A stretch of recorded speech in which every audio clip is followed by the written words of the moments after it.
Don't I know you, sir? Don't believe so. I haven't been here in many years.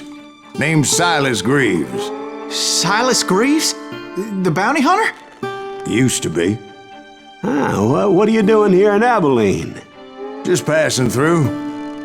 Got a little business to take care of. Well, sir, it would be an honor if you would allow me to buy you a beer. Hell, son, it would be my honor to drink it. I'm Molly. Howdy. I'm Dwight.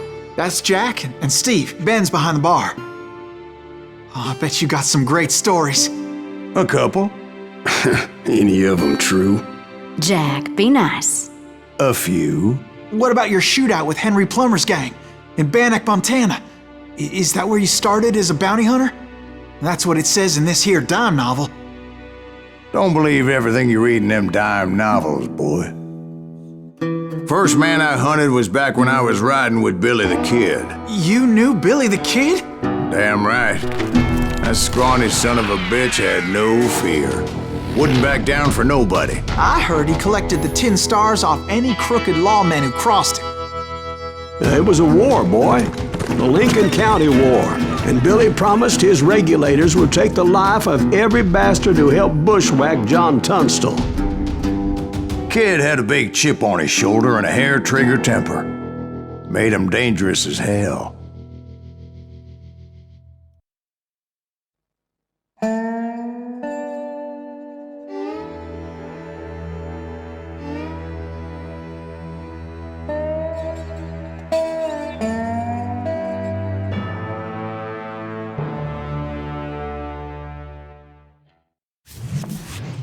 It was about 30 years ago.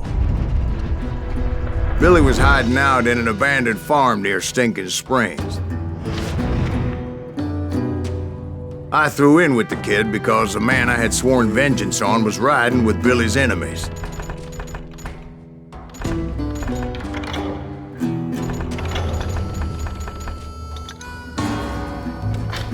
But before I tell you why I want that sumbitch dead, let me tell you what happened that day.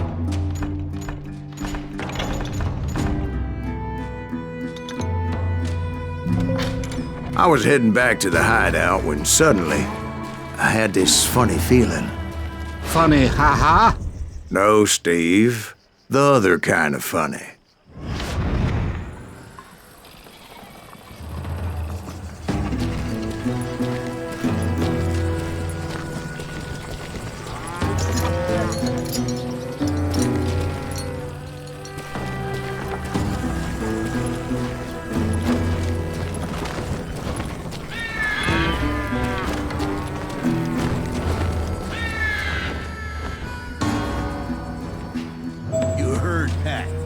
Stay here to keep an eye on the road. That's not fair. We're missing all the fun.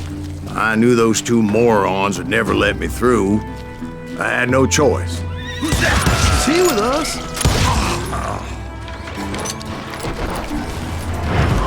Was it Pat Garrett's posse? Oh, yeah. I heard the shots and I knew I had to move fast. Fire at will!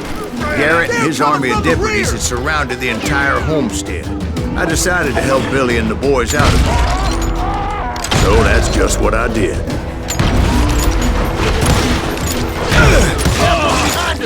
Stay on it! Cover fire!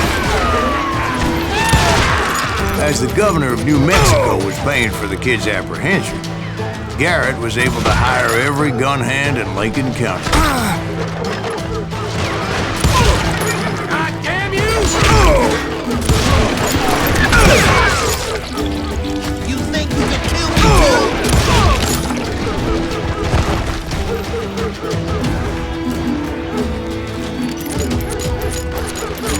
Time to die!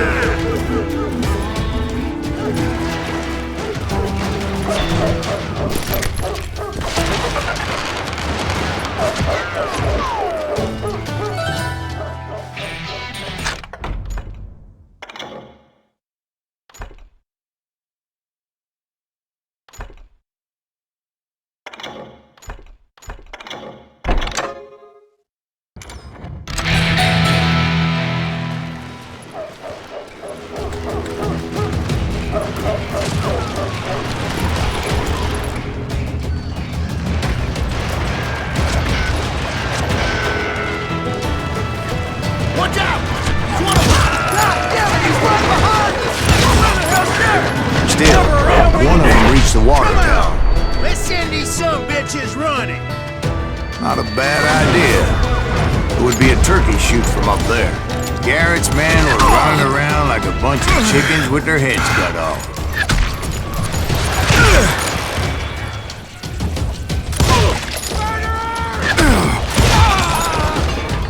Luckily, these shooters Garrett hired weren't the sharpest tools in the shed. The right position is very important. Personally, I prefer to be on top. Oh, you do? Indeed, darling. But where was I? Oh, yeah. I hit him! Someone shoot that bastard! A lot of them were saddle tramps or sod busters or drunken drifters looking to make a few. Too damn close! You ain't going nowhere!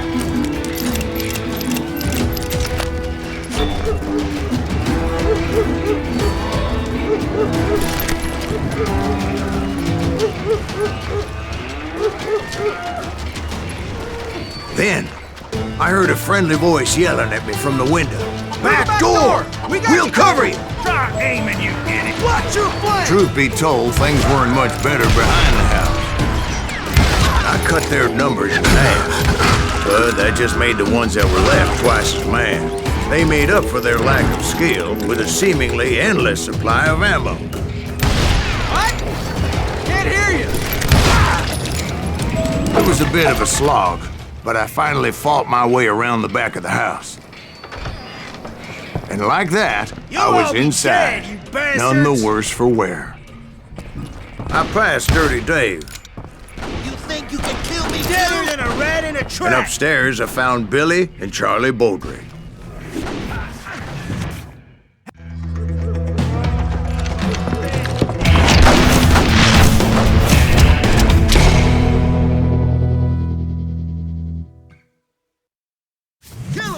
Billy looked at me and said, "About time, amigo!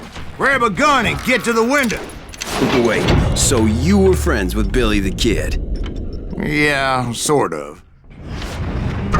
Anyway, we were surrounded by dozens of deputized shooters who wanted to do us harm.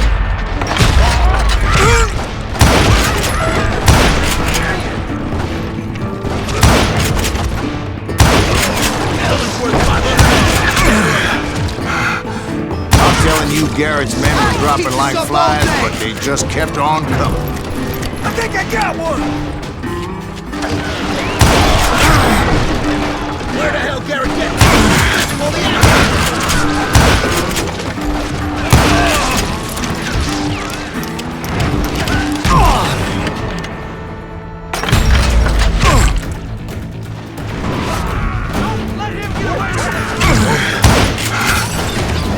That's when Charlie got hit. "They're catching us in a crossfire!" shouted Billy. "Get to the other side!" goddamn shot!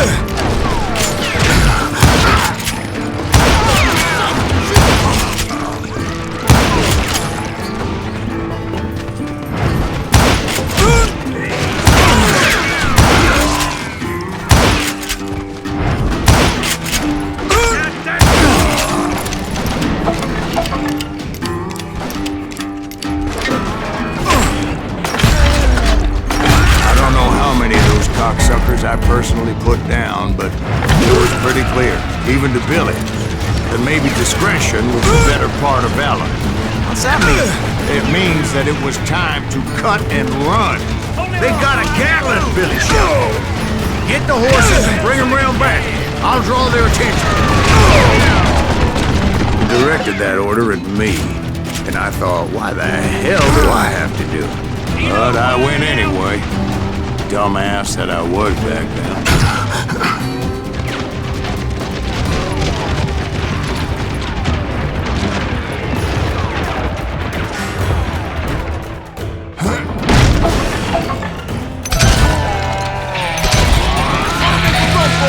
Those poor sons of bitches are done for! Many would have fled in my place. but I had that false sense of invincibility that many young men have. Like Jack here. What are you saying, old man?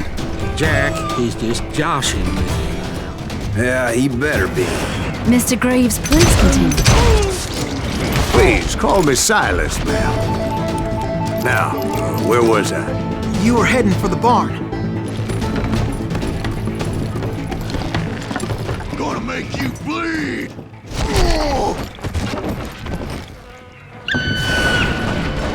Right. Making my way past a castle of fallen foes.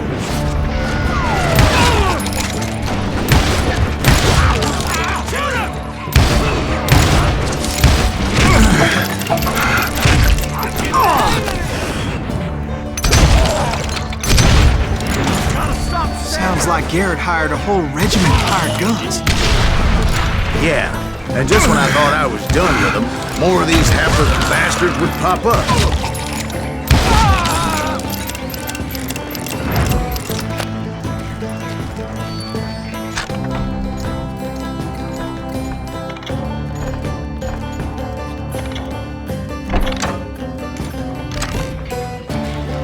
Finally, I had the stables within my reach.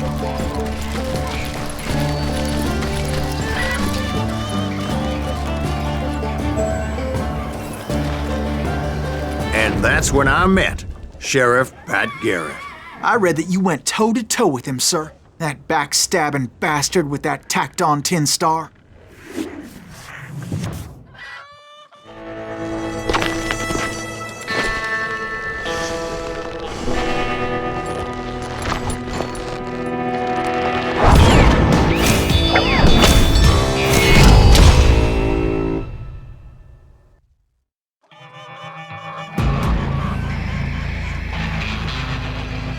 Challenged him to a showdown.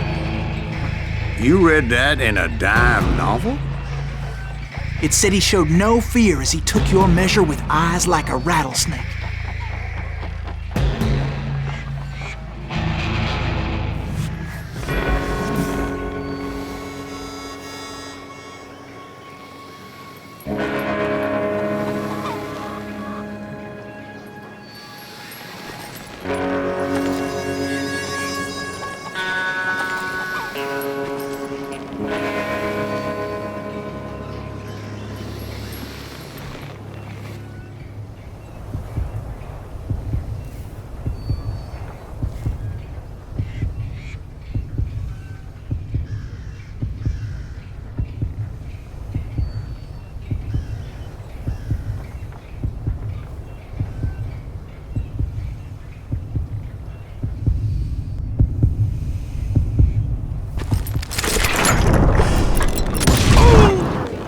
Killed him in a fair fight.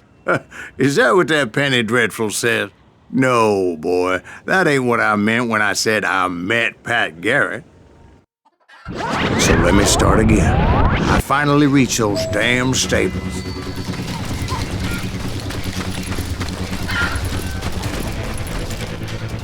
And stepped inside, and last thing I heard was Garrett's voice.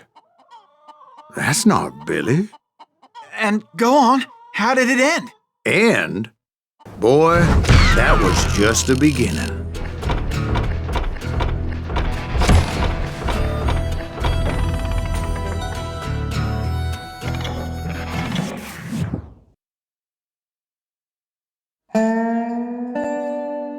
So what happened? Did Garrett arrest you? Yeah, after I came to. Bastard had clocked me with his Colt.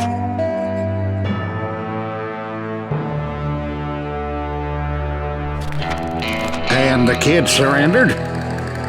When he realized there was no getting out of there alive. So they locked you up in Lincoln?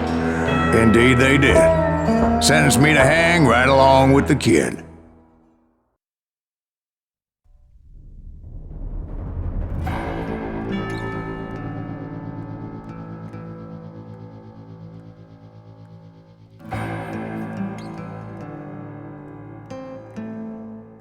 It's important to know that I was only riding with Billy so I could find the bastard I was after.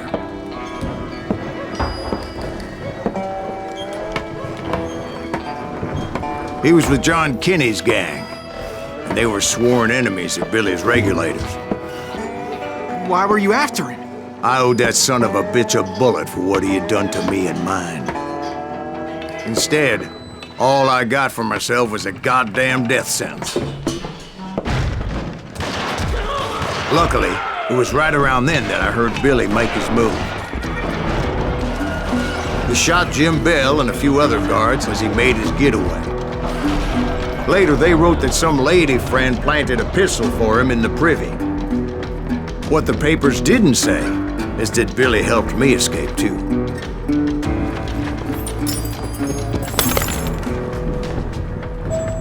My first order of business was finding a firearm.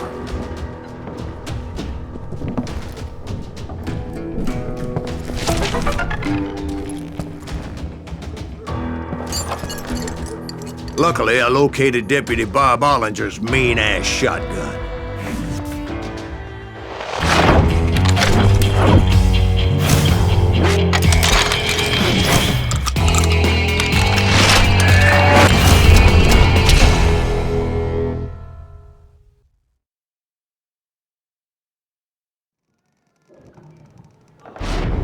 I saw Billy through the window, and he yelled that I should take to the rooftops to make my escape.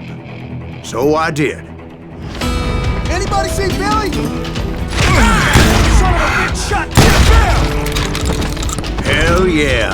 That scattered gun was like a double-barreled howitzer. It could blow a man clear off his feet. You hardly had to aim the damn thing. The kids escaped and raised a huge ruckus. Guards were everywhere looking for him. Can't let the kid get away! Oh my God! Anybody see him?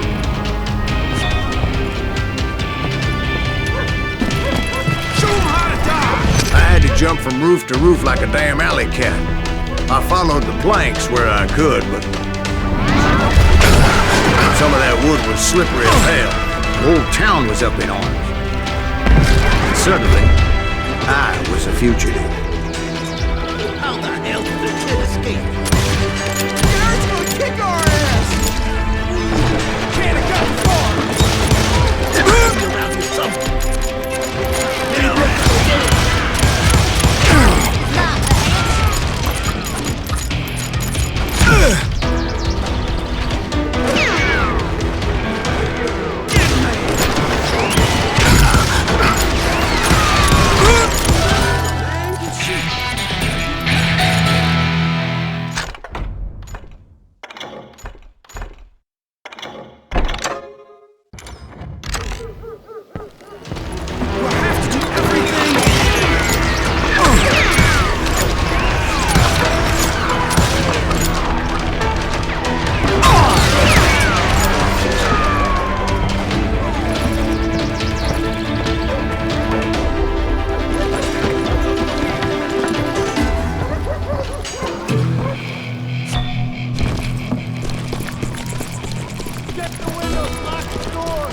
So that bastard you were after, what did he do? He did me and my family a grievous harm. But I knew if I was ever gonna find him, I would need to get my ever-loving ass out of there. Where did he get you? I tried to be stealthy and sneak my way past. But hell, if they weren't all waiting for me. Apparently, some of them thought I was Billy. He's in town somewhere! See, me and the kid shared a certain similarity in build and color. I was just glad I had Deputy Bob's mean-ass shotgun.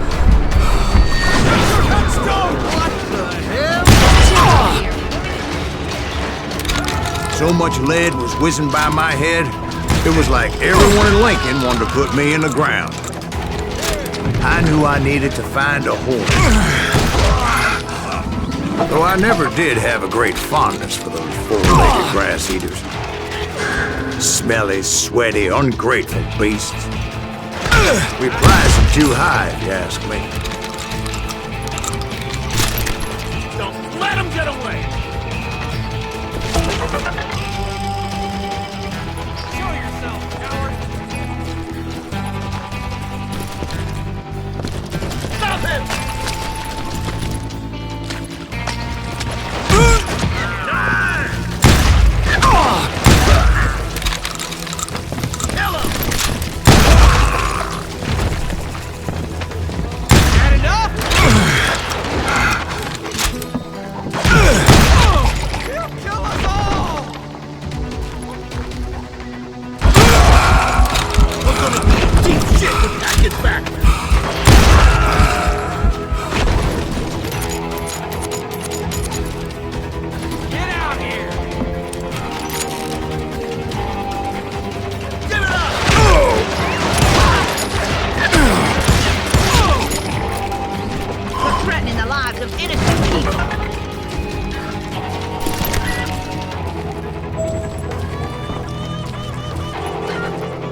But where was the kid while you were busy getting shot at? Gone. And that's when it occurred to me why Billy set me free.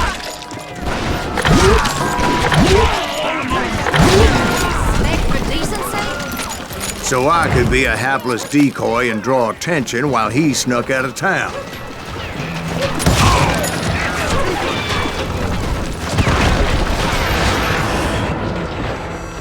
I knew if I made it out of there in one piece, no one would put a price on my head.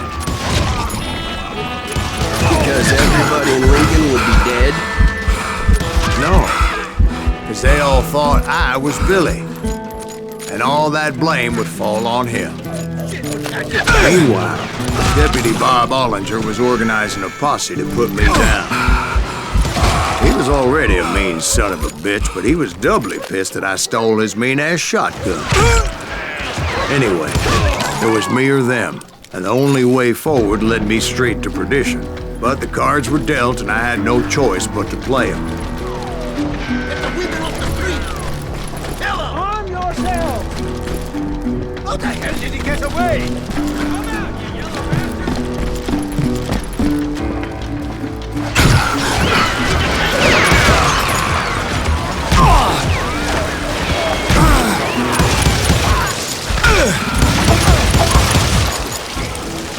Stop him!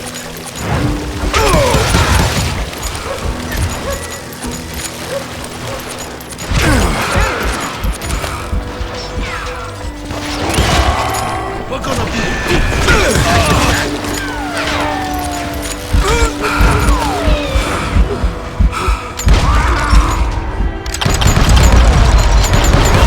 Now you're really pissing me off!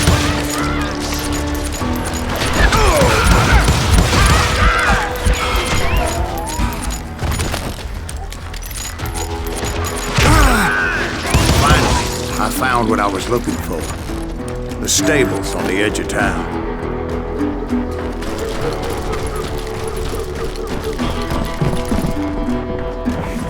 I guess Billy saved your ass, taking out Bob Ollinger the way he did. Billy didn't kill Bob. Well, sure he did. He dispatched him right after he shot Deputy Bell. No, sir. Because Bob came right up behind me, angry as hell that Billy had lit out. "Hello, Bob," I said.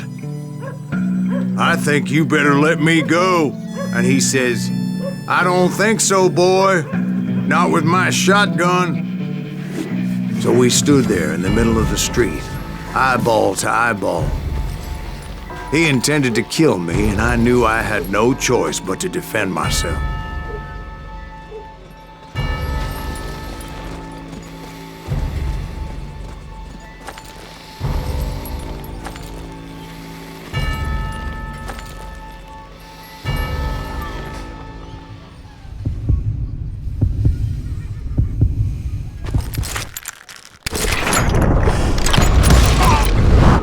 I killed him in a fair fight.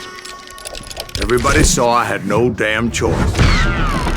Well, Lincoln got a mite depopulated that day. Pat Garrett gunned down Billy 3 months later, so his escape was... So where'd you go after Lincoln? Mexico. Until I realized nobody was looking for me. I ended up taking a job at the Rurales. The Mexican Rurales? I was hired to help them track down the Cowboys. The most vicious outlaw gang in Cochise County? Curly Bill Brocious? Johnny Ringo? Led by old man Clanton himself. They must have paid you a pretty penny to take them hombres on. Not really. But truth be told, I had my own reasons for going after those boys.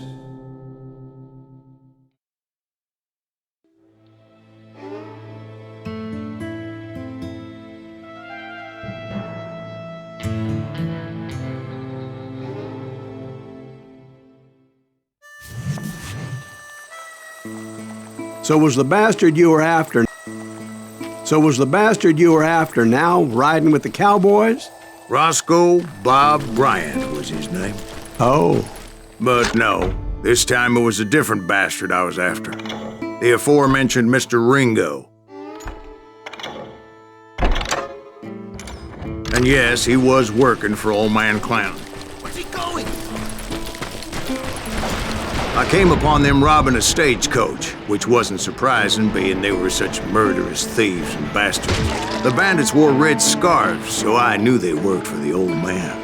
Over there! There!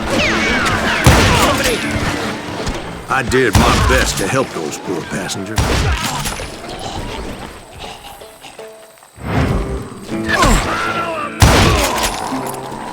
Moments later, the attackers were dead, and I checked the stagecoach to see how many passengers were still breathing. None. It was then I wondered if the rocks weren't hiding more bandits. Was that all of them? Or did I just hit the rear guard? I quickly got my answer. They attacked from on high like Apaches often did. They would appear in great numbers from above and rain down lead on their hapless enemies' heads, making use of the high ground and whatever else they had. Yep, the Apaches always appeared out of nowhere, and there never seemed to be an end to them. Hold on. Were you attacked by Apaches? What happened to the Cowboys? Did I say they were Apaches? I said Clanton's Cowboys attacked me Apache style. I was in a pitched battle, but I was holding my own against an overwhelming enemy force.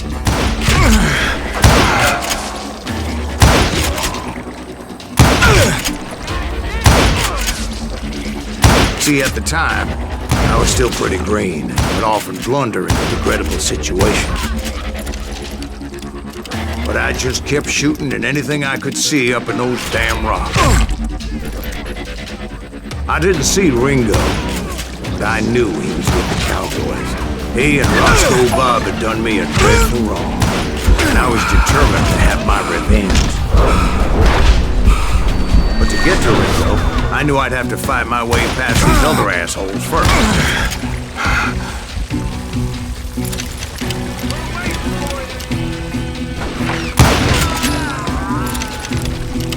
Unfortunately, I was running out of ammo. Another perfect example of my relative inexperience as a hunter of men. I immediately knew that a tactical retreat was called for, as my vengeful fury was much less impressive without the bullets to back it up.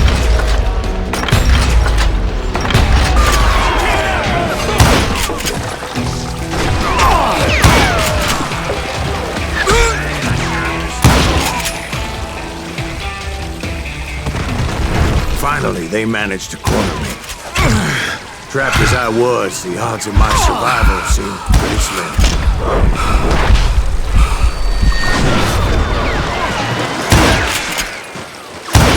Luckily, serendipity was on my side as I suddenly spotted a way out of my predicament.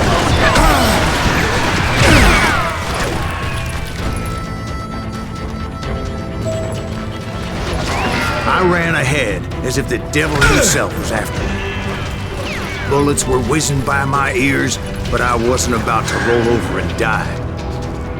I just kept running like there was no tomorrow.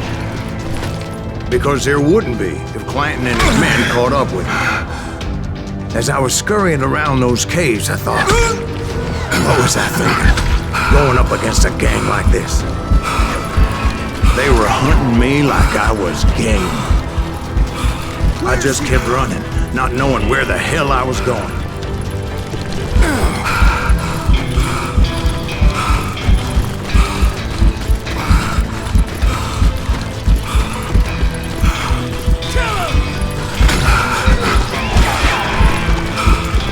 And that's when something miraculous happened. Like manna from heaven, I found the desiccated remains of what looked like an Apache warrior. The old weapon next to him supplied me with some much-needed ammunition.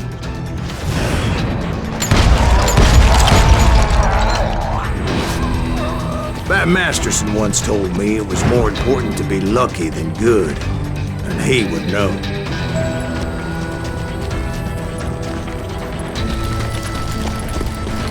And imagine my surprise when I found a fistful of dynamite to go along with that ammo. That stroke of good fortune evened the odds and bolstered my confidence. It was time to turn the tables. Time for the prey to become the predator.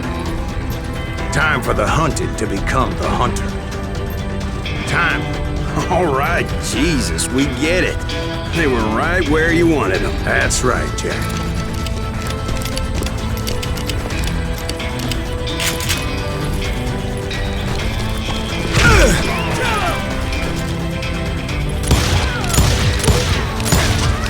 I was done running. And the old man's boys were not expecting that. No, sir. I came at them like a wildcat. My fury knew no bounds.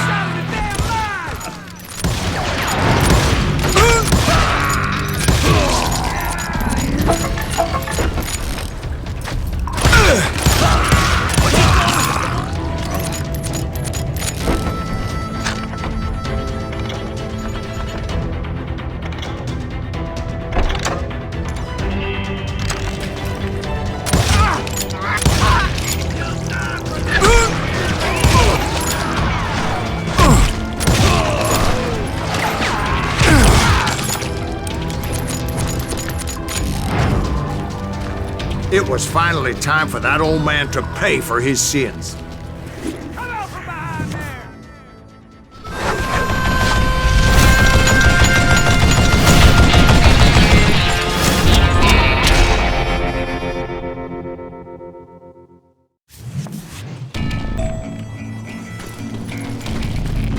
Not if I was to find and kill Ringo.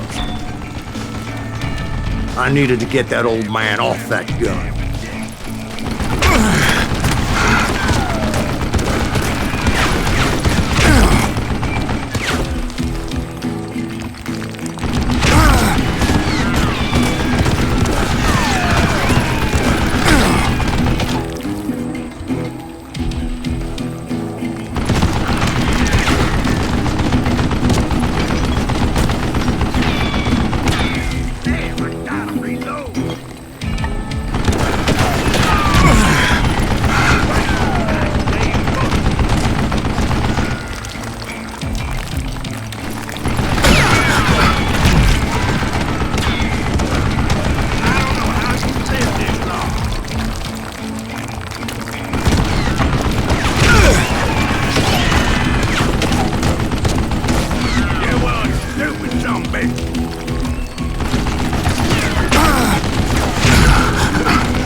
Most everyone thought it was the Ruales who had come up against him in Guadalupe Canyon, but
apparently one of the Cowboys made it out of there alive and told Ike and Billy Clanton that it wasn't a Mexican who took their father's life that day.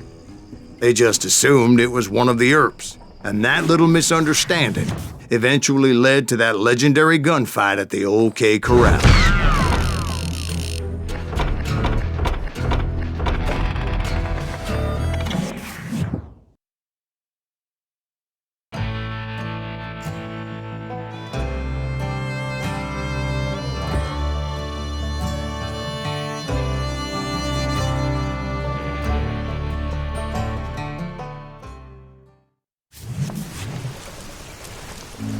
A few weeks after that dust-up at the OK Corral, I was still after Johnny Ringo.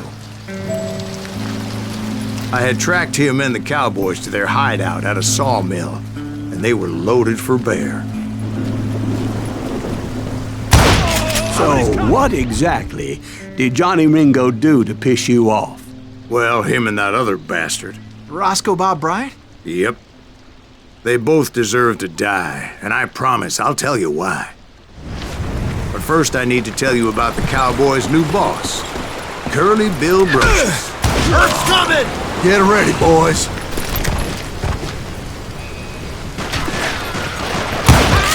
Can't hide forever! Curly Bill took charge of the Cowboys upon the old man's demise. And after that gunfight at the OK Corral, the Clantons wanted revenge. So they murdered Morgan Earp and grievously wounded his older brother, Virgil.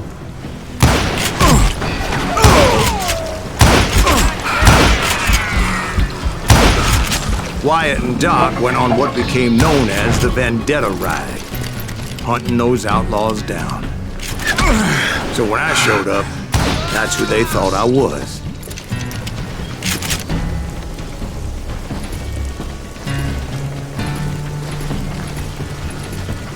Get him from the side!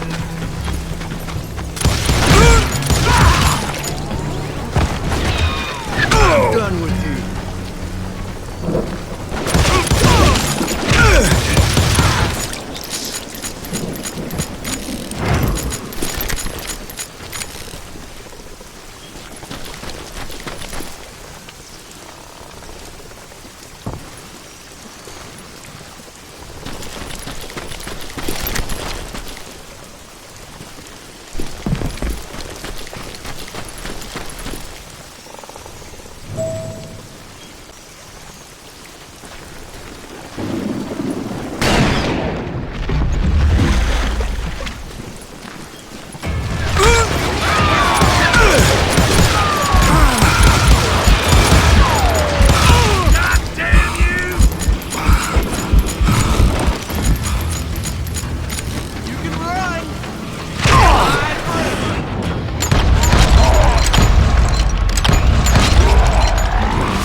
But everybody knew that Curly shot him in the back. That was common knowledge. Yeah, maybe so. But Ringo had nothing to do with it. He was just being loyal to a friend.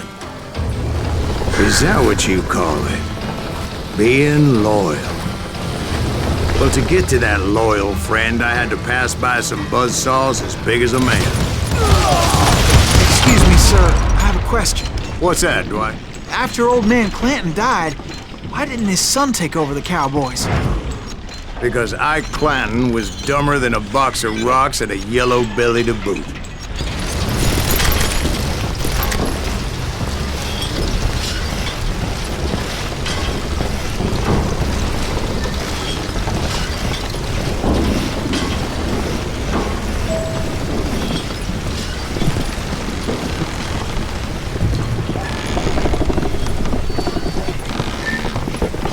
Now, where was I? Taking down the entire cowboy gang single-handed. Indeed I was, Jack.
Trucks everywhere, piles of lumber, and God knows what else for people to hide behind. That really was one hell of a sawmill. Quite an impressive operation.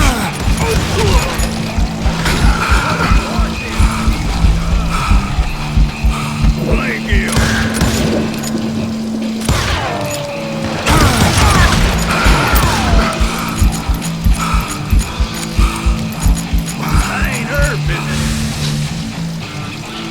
Shoot around corners.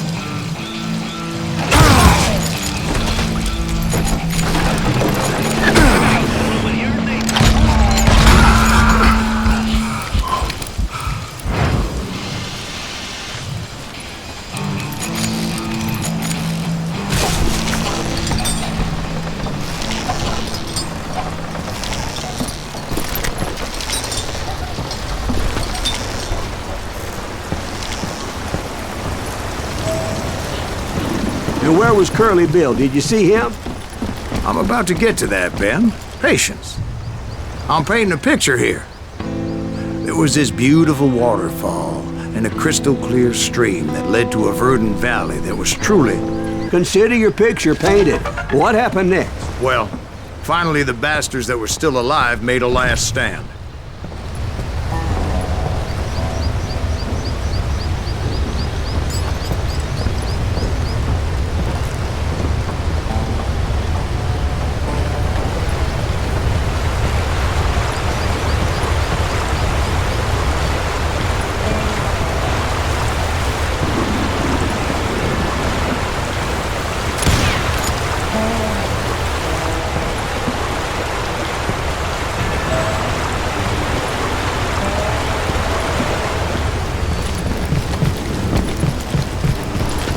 Curly Bill, Johnny Ringo, and his compadres took off into the lumber yard, and I followed after.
Just gave me no choice but to take his life. But Ringo was nowhere to be found. I knew you didn't kill Ringo, because he was found dead in a different location altogether. To this day, his killer is still unknown. Indeed. Took me a few months before I finally tracked his ass to West Turkey Creek Canyon.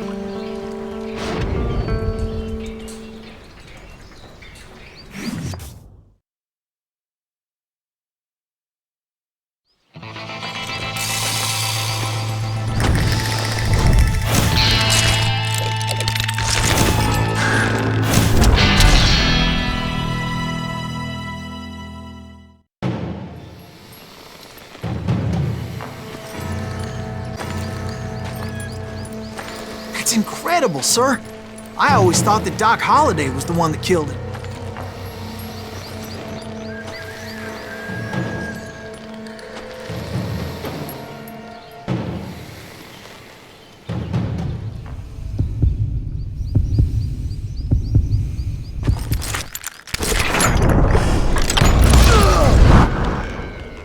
Sorry I had to ruin the legend for you, boy.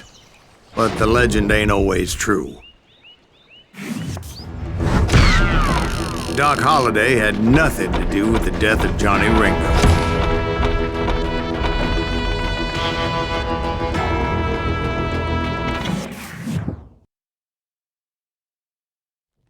I was paid a healthy bounty for Ringo and Curly Bill, and realized there was real money to be made. That's why I went after Henry Plummer.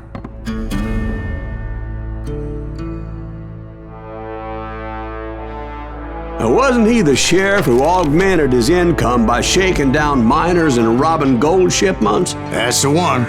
Oh, yeah, I remember him. He ran that gang of thieving outlaws called the Innocents. So it's true that you went toe-to-toe with him? Indeed I did, son. Indeed I did.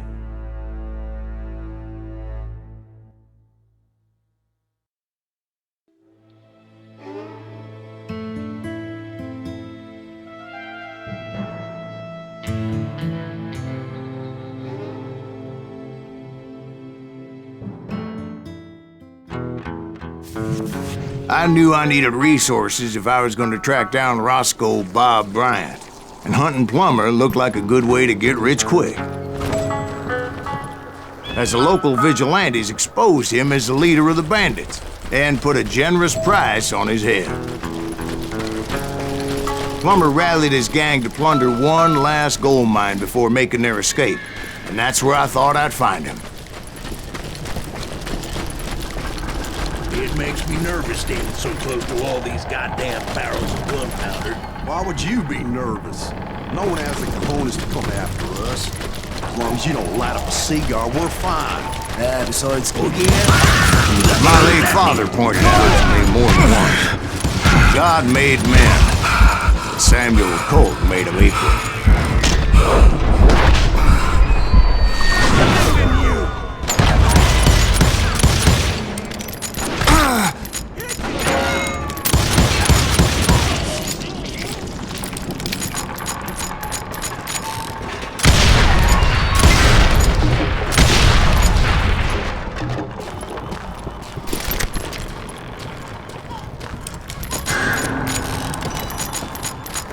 I knew that dynamite wasn't mine, so I decided the polite thing would be to return it.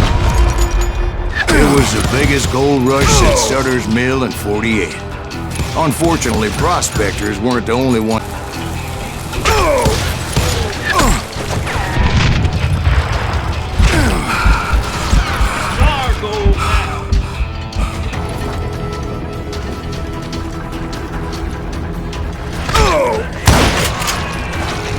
There were thieves and killers, robbing travelers and hijacking gold shipments.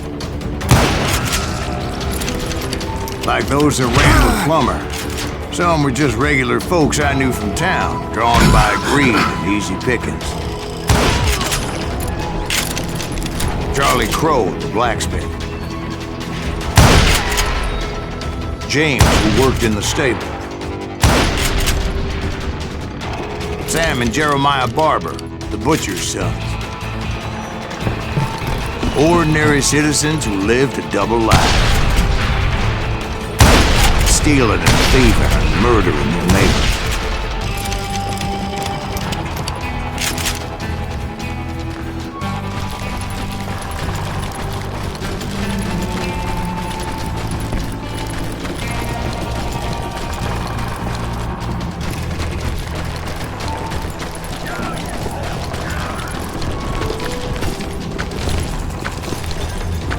Put that moron out of his misery.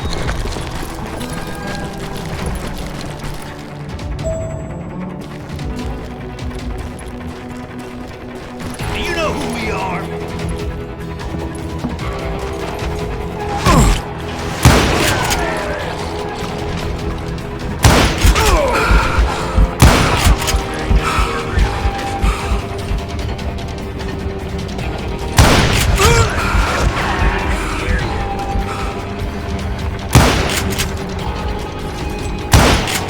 Time to die.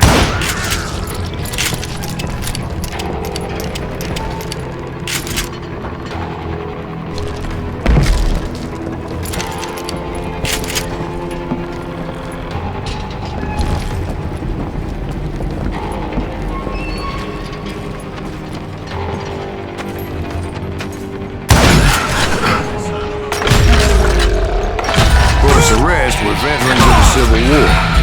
Stone-cold killers trained on the bloody fields of Shiloh and Antietam. Plummer had a lot of men on his payroll. A hell of a lot. That son of a bitch pretended to protect the public with one hand while stealing them blind with the other.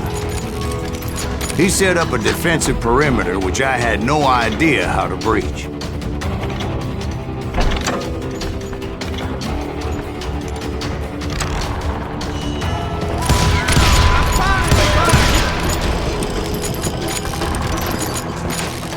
Put that moron out of his misery.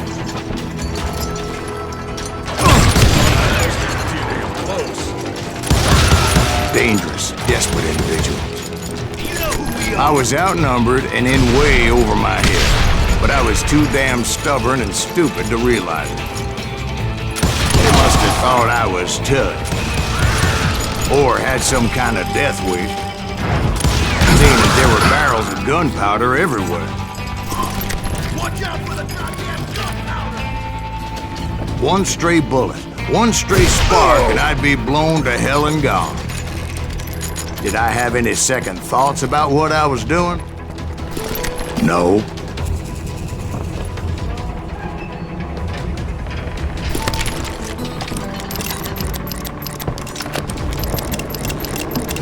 I thought I was some kind of hero.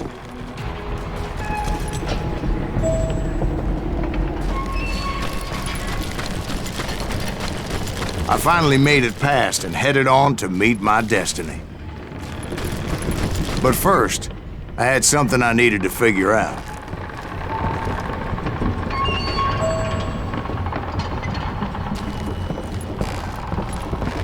I had a few ideas on how to get into that mine, but once I made my decision, I knew there was no turning back. So my first thought was to enter the nearest mine portal. I saw an entrance. Made sense. It was the quickest way in. But that also made it more dangerous, as there would undoubtedly be enemy pickets posted along the way. Get out here!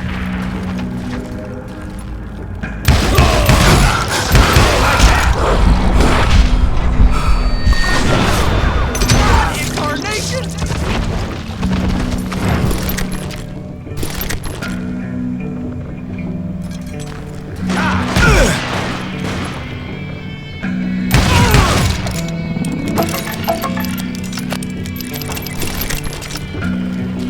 Besides, once you enter a mine like that, it's easy to get all turned around.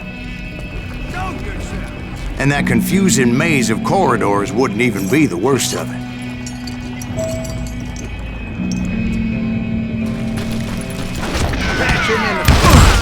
Some of those shafts could be as deep as hell. You won't get away with this! A single stumble or misstep can easily end in a deadly plunge to oblivion.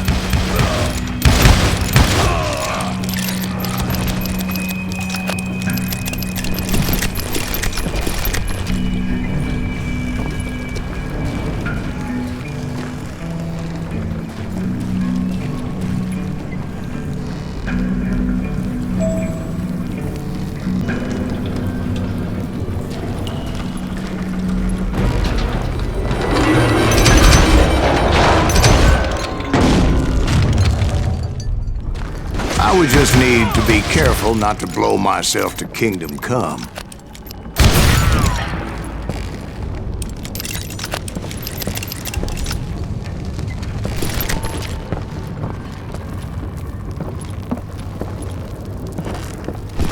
There he is! With all that gunpowder and dynamite everywhere, a body has to know what he's shooting.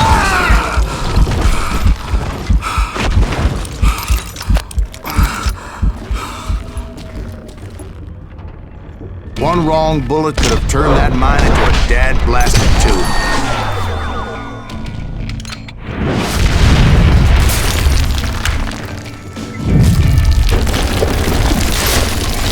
I freely admit that my plan of attack was not just moronic, but clearly insane.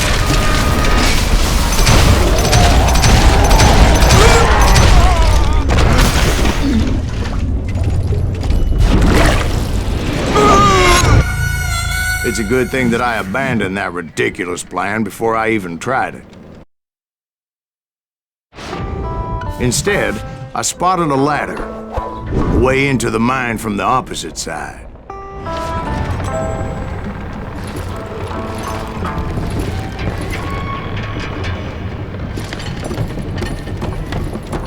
was a long way around, but that approach seemed more sensible at the time.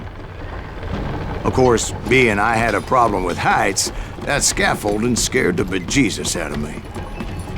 Climbing down that ladder required some caution, because even though I had a younger man's reflexes,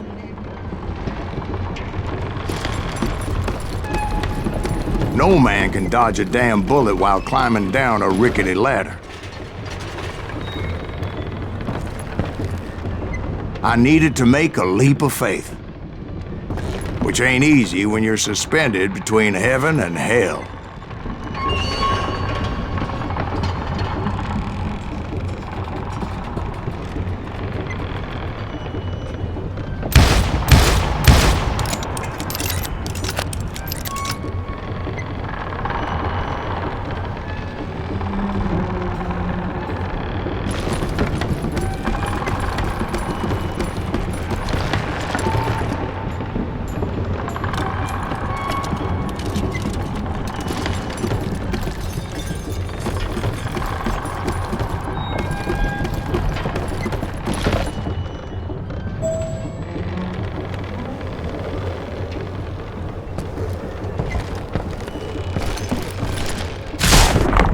Determined not to give up, however.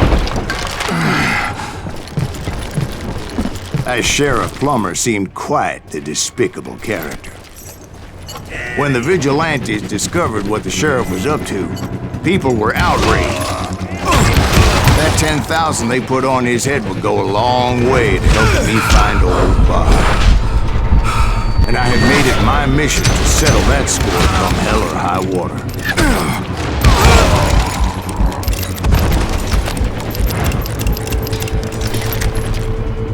But first, I would have to make a choice. Take the elevator or climb the ladder.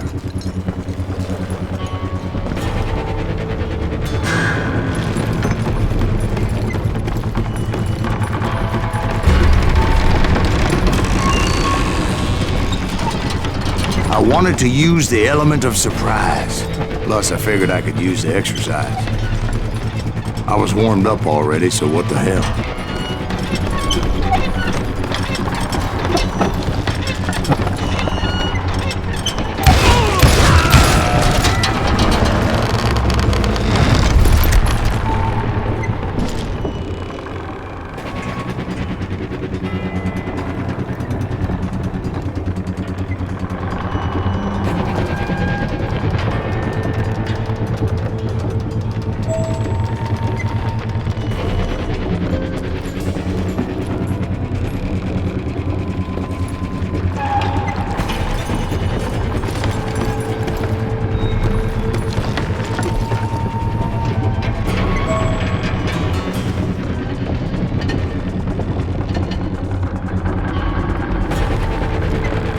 Plummer was a mad dog killer, and the people of Nevada City deserved better. Nevada City? Well, I thought Plummer met his maker in Bannock, Montana. Right, well, he was the sheriff of both places at one time or another, but that's neither here nor there. The point was, taking him down would save a lot of lives, including my own.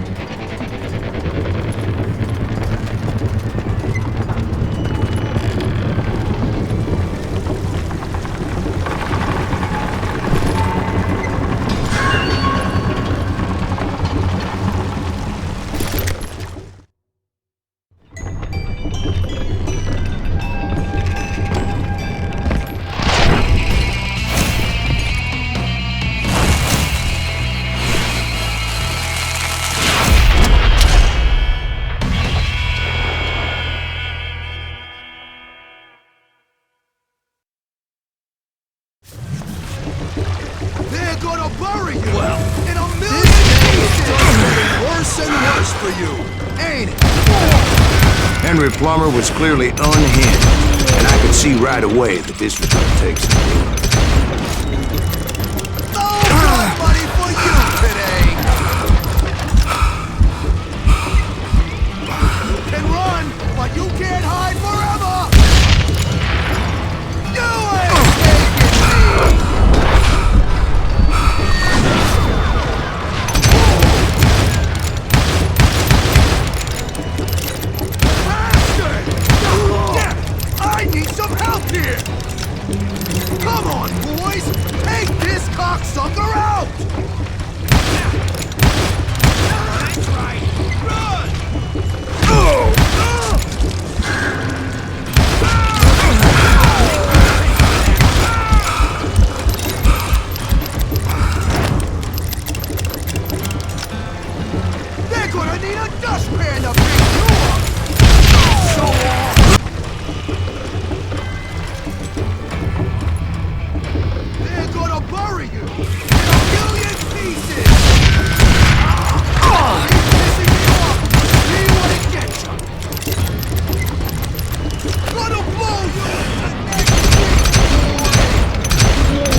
That's how Henry Plummer died.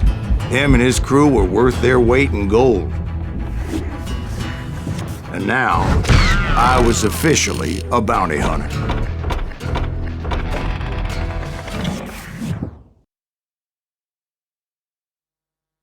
So, did you finally go after that Bob feller?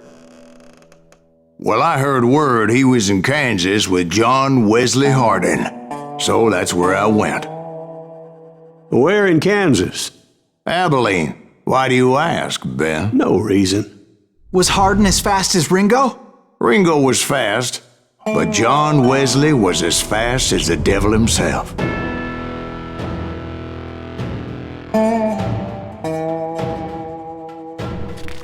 Hell, he killed his first man at 15. From that day forward, he had a price on his head and wouldn't back down for nobody, not even Wild Bill Hickok himself.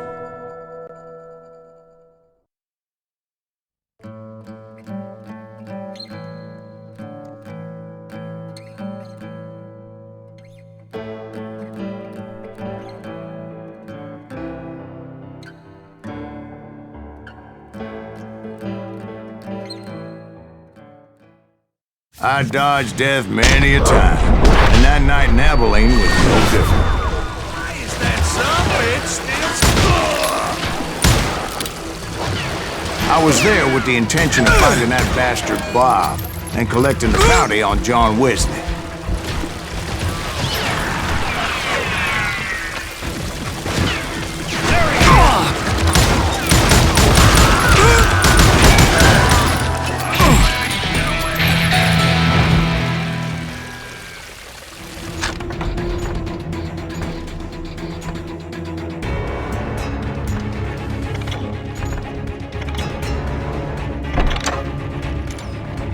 Watch where you're shooting!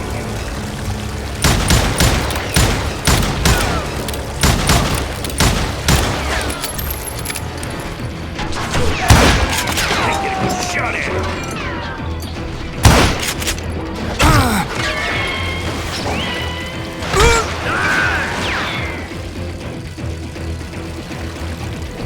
Shoot him! Shoot him!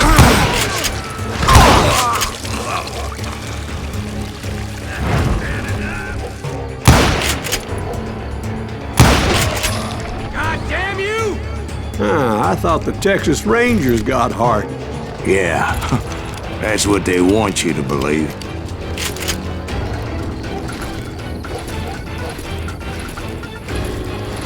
Come out, you yellow bastard! It was cold and a witch's tit and a brass bra that night as I fought my way past his loyal compadres.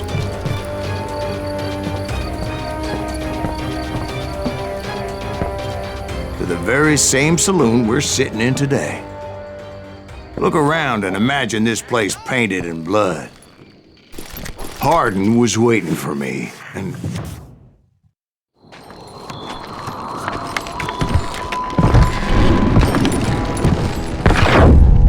Wait, I'm jumping the gun here. Let me back up and give you some background on this sumbitch. He deserves that much. Don't you think so, Ben? John Wesley Hardin was a killer. By the end, he confessed to taking the lives of 42 men. Fathers and husbands, brothers and sons, men with families who cared about them. He was a bona fide folk hero by then, and had amassed a gang of armed miscreants and other assorted thugs. He and his men set up camp outside of town, and I was hoping Bob was among them. Shit, it's cold out here. They didn't ask why I was there. They knew. Most of them were wanted as well. I figured Hardin was here somewhere, but to get to him, I'd have to get past his gun hands. And that was easier said than done, as most of them were as foolish and full of bravado as I was. I had to spill a lot of blood to find out Hardin wasn't in that camp. He was carousing in town with his closest friends. Hardin's boys apparently didn't want me to reach the Bull's Head. Some were hightailing it into town to inform their jefe of my unwelcomed presence.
boss coming for him!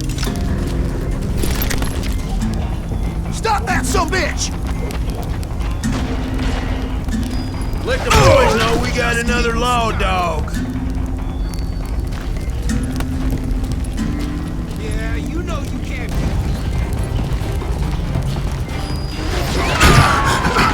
You bastard!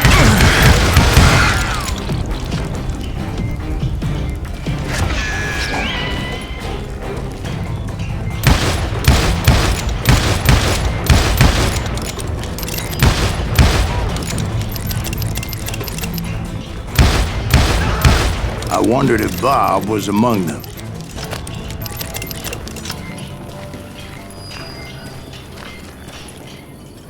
And I steeled myself for the fight ahead. For as good as I was, deep down I wondered if John Wesley wasn't just a little bit better.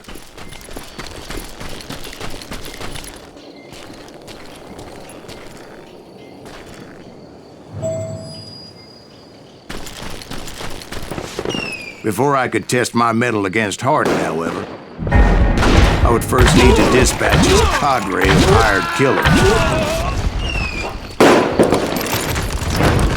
Most of these degenerates were beyond redemption, but John Wesley might have been a different story.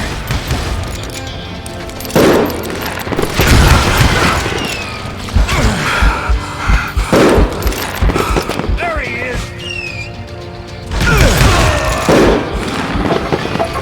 I didn't learn until later that that night was in fact his birthday celebration.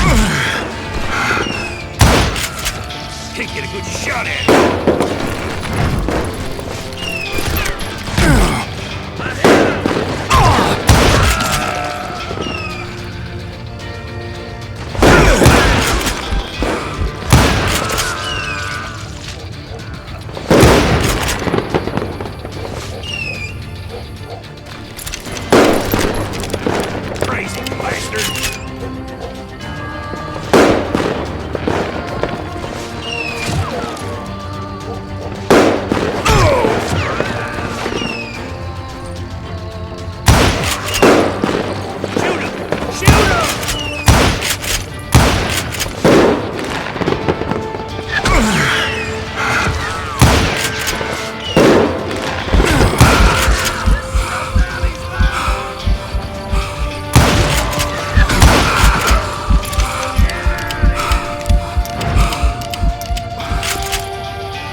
I think I already mentioned that I found Hardin in this very saloon.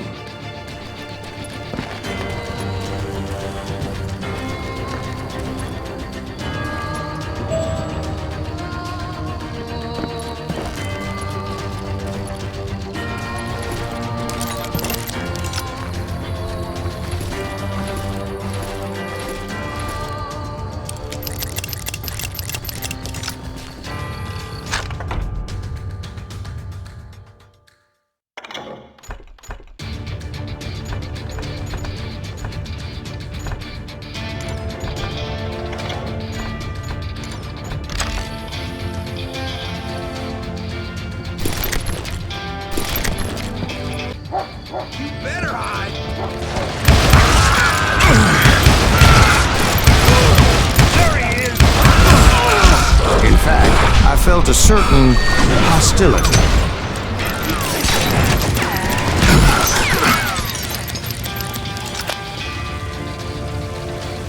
Kill him over! Yeah, you know you can't beat me. Did that asshole just red? I'm gonna shoot you dead!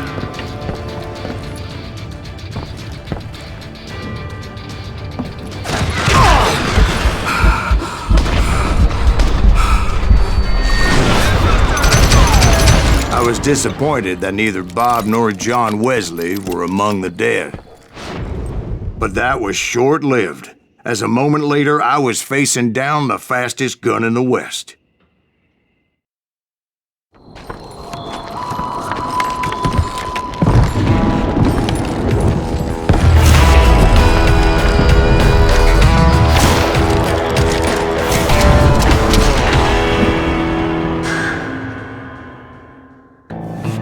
I felt a bolt of adrenaline.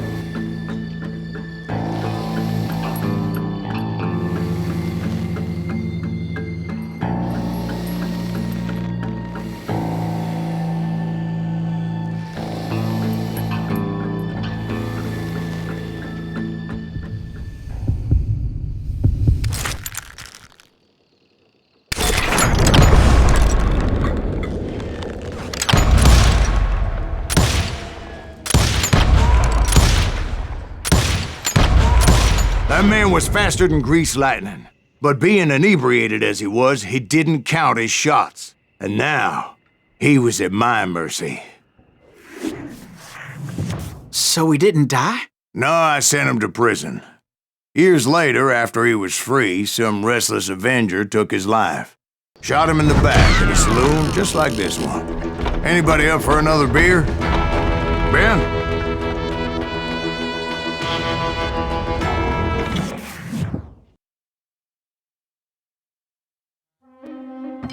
Thank you, darling. Yeah, some say revenge is a dish best served cold. So whatever happened to that Bob guy you were after? Personally, I'd like to hear some of your other adventures. Like, I don't know, did you ever go toe-to-toe with a red man?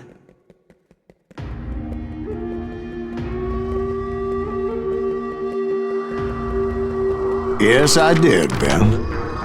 I remember once I was after this renegade Apache, Grey Wolf. Strangely enough, revenge was also his primary motivation.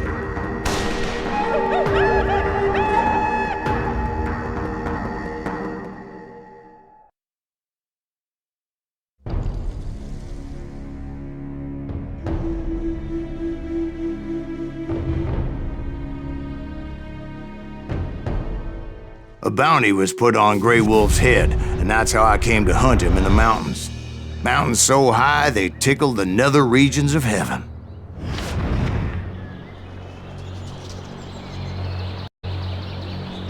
Grey Wolf was a Chiricahua Apache medicine man who had led a war party in revenge for a massacre against his people. The U.S. Army had attacked his tribe during his daughter's sacred sunrise ceremony, and the slaughter was unspeakable. I understood his anger, as there's nothing more traumatic than seeing those you love die in a cruel and painful death.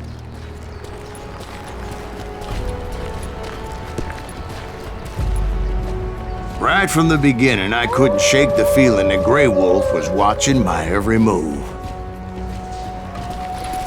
He led a band of young Apache warriors who wanted retribution and were more than willing to die for him.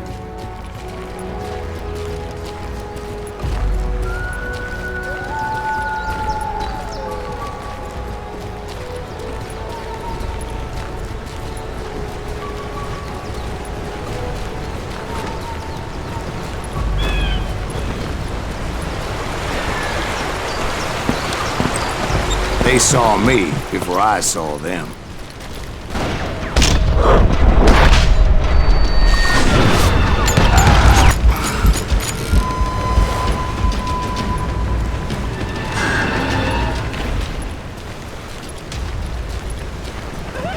And it crossed my mind that maybe this wasn't such a good idea.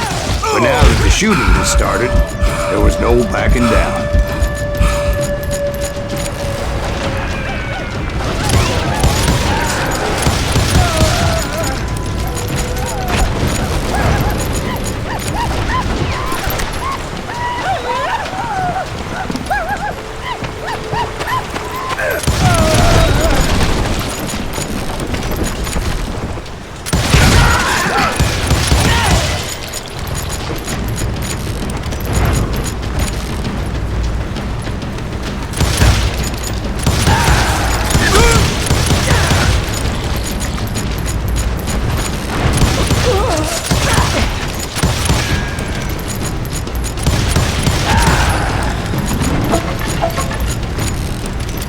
It was rugged country, the winter home of the Chiricahuas, and that's why they had retreated.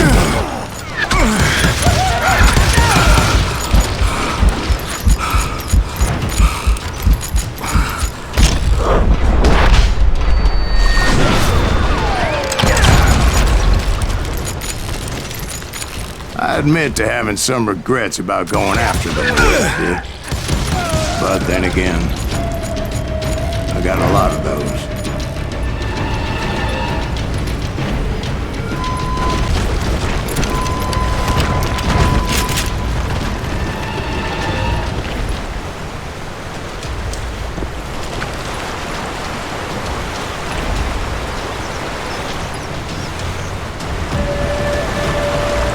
Did you find Grey Wolf? Not at that moment, but I did find the entrance to their hideout.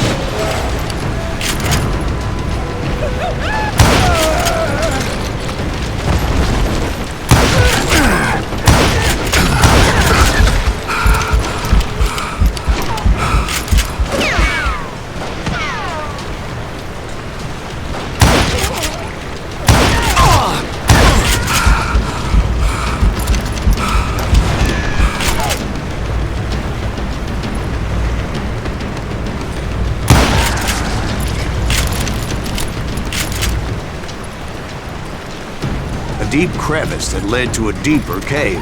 Don't tell me you're in there. Yeah, but it's not out of bravery so much as pure, angry cussedness.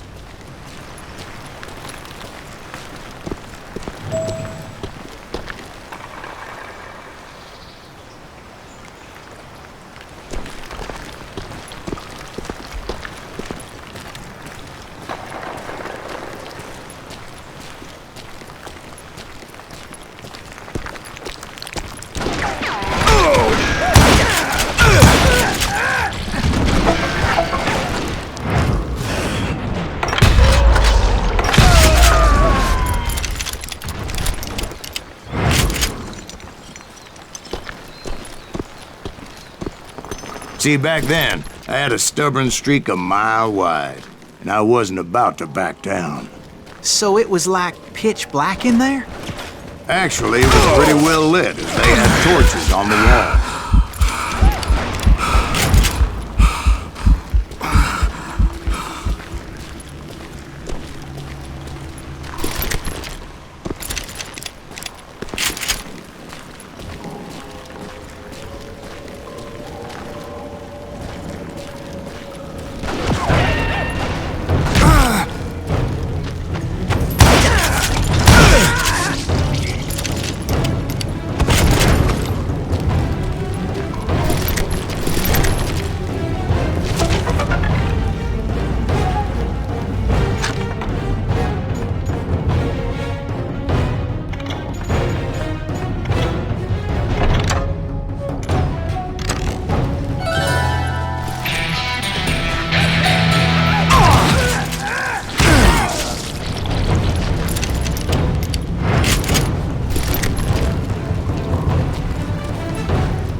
Was his cave?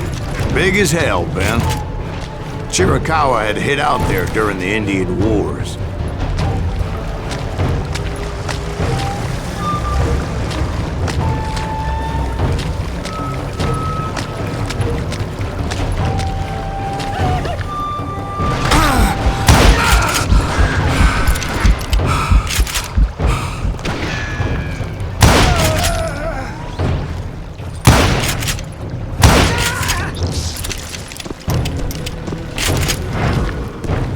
They thought it was haunted with the ghosts of those murdered by the horse soldiers. The cave was haunted with dead Indian ghosts?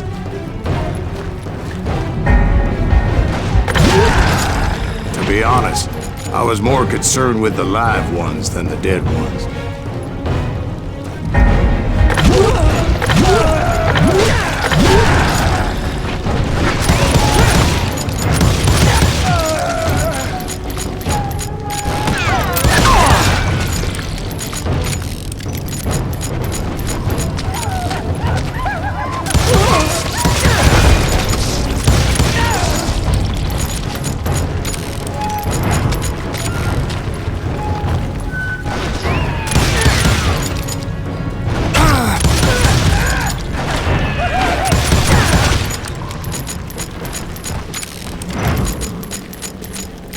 come you know so much about engines? A few years back, I was married to 2 Mescalero women. At the same time? Yeah, they were sisters. Polygyny is traditional among the Mescalero. So what happened? Oh, I had to get out of there. Those girls never shut up. Both of them nagging at me all the time. Drove me half crazy. Haven't seen them since. No, I mean, what happened with Grey Wolf? Oh, well, I pursued him into the Cave of Death.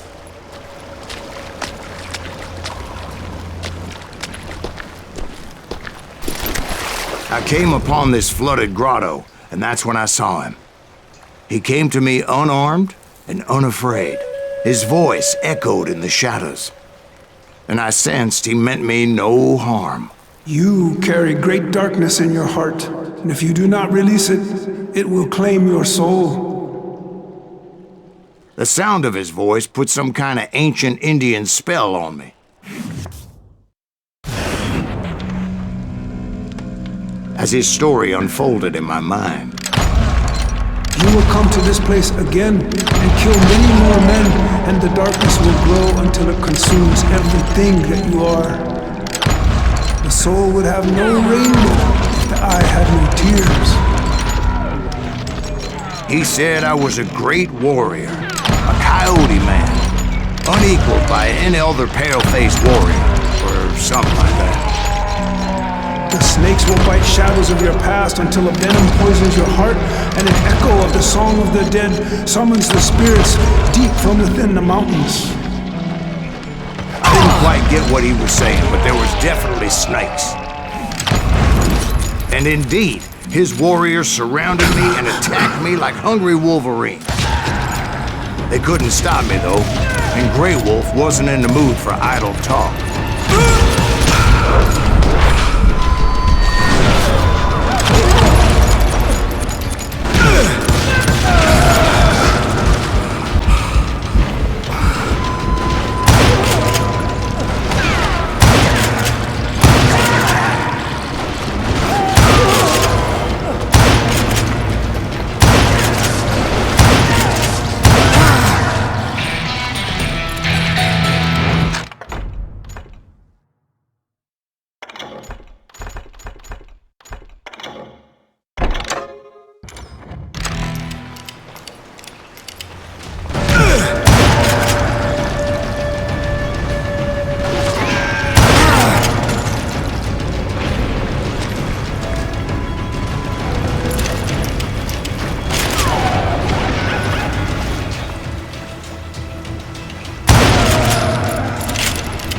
I swear I couldn't see any way out of this trap.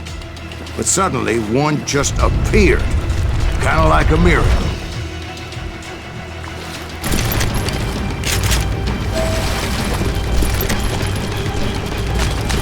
I felt like I would be lost in that damn cave forever. Finally, I found myself back outside, perched on the edge of a precipice, overlooking a thundering whitewater river. To get where I was going required several leaps of faith, but no way in hell I was turning back.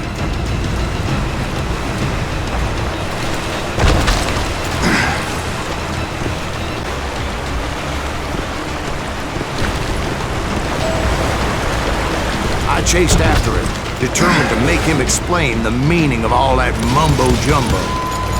Mumbo-jumbo is right. Are you making this all up as you go? A few details may be fuzzy, brother, but I am relating exactly what happened to me.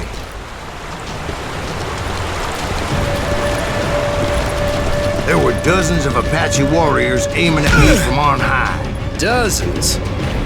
Well, maybe not dozens, but there was a lot of them. At least 3 or 4. Well, more than that, little lady.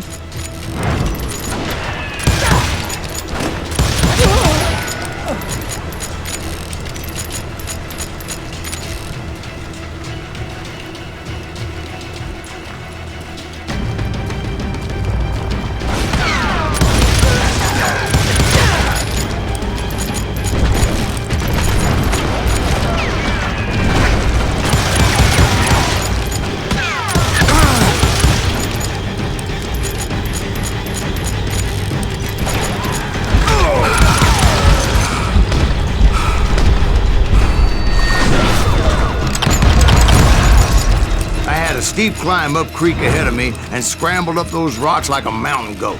I was determined to locate Grey Wolf and find out exactly what the hell he was trying to tell me. And wouldn't you know it, that crafty son of a bitch led me right into a trap. What kind of trap? Well, son, there had to be at least 100 Apaches surrounding me. 100? God be my witness. Oh, come on. Who you kidding? Hey, I believe you. Come on, tell us how it ended. All right, but I'm not gonna drag this out. Where were we? You were surrounded by 100 Apache warriors.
And in the end, a path appeared before me that I had not seen before.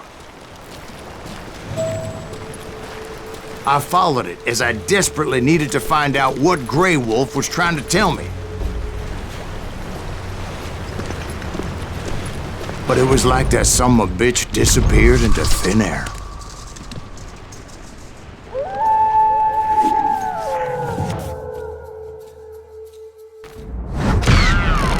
Never did find him.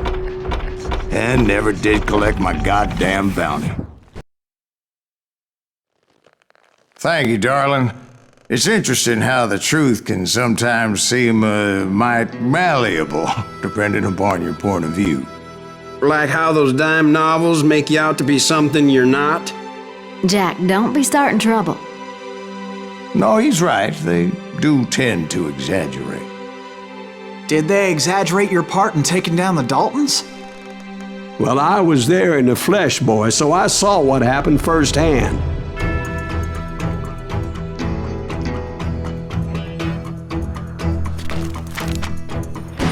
Those Daltons were lawmen once, before they all went bad, robbing banks and trains clear across the territory.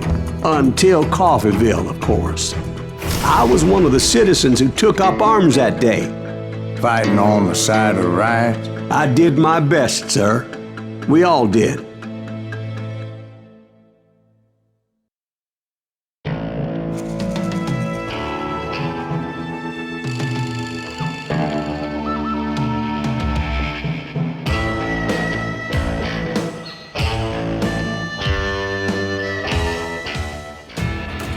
It was early morning.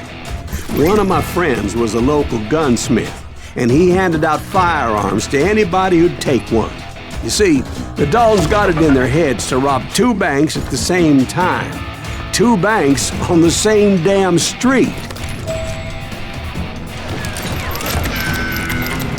The story was Bob Dalton's girl was always writing him about how he had no ambition. Oh, you're nobody next to Jesse James, she'd say. Finally, the bastard took his brothers to Coffeeville just to shut her up. Well, the locals recognized the Daltons right off.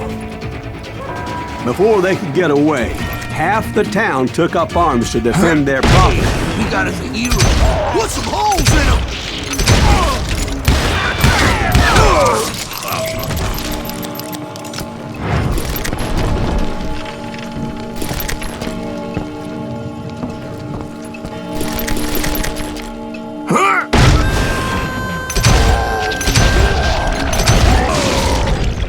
The brothers paid dearly for their stupidity, but everybody knows they had it coming. There's more to it than that. I read all about that day, so I know for a fact that it went down very differently. First of all, it was high noon. A posse of U.S. deputy marshals were on the rooftop across the street. Get ready, boys. They're gonna make a move. The lawmen had been tracking the Daltons for months, and now they finally had them dead to rights. Among them was a bounty hunter feared by many a lawbreaker. The marshals tried to get the Daltons to surrender. They'll give up eventually. We just gotta wait the son of the bitches out. This bounty hunter knew that the brothers were far too proud to ever lay down their guns. Get him, boy!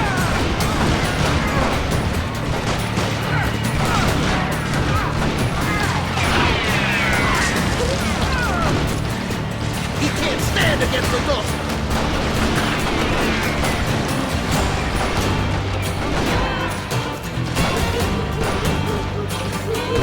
I ain't backing down.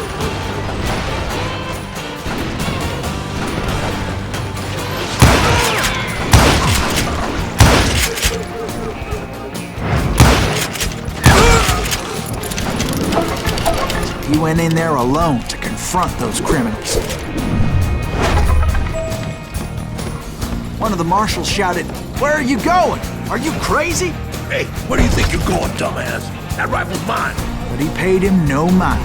He saw a way to get around to the back of the bank. Then he figured out how to hit the Daltons from a direction they weren't expecting.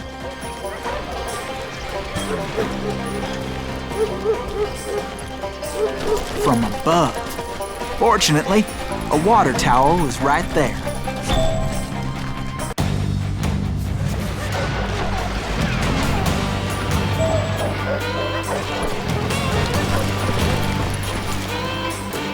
From above. Fortunately, a water tower was right there. A moment later, he was climbing up a steep ladder, laughing at danger as he did. It was brave men like him who risked their lives to tame this wild country.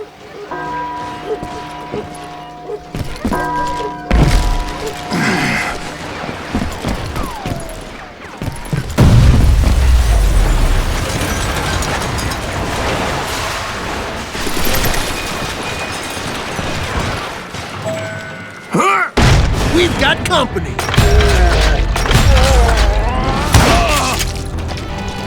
Heroic men like him, who did what other men couldn't or wouldn't to make this country free. Is that Silas Jim Greaves? Booth, Son of a bitch! died defending the Alamo.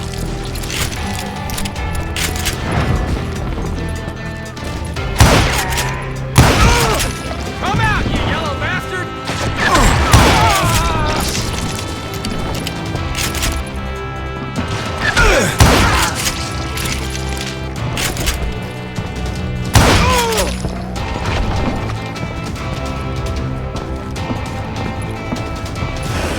Over there!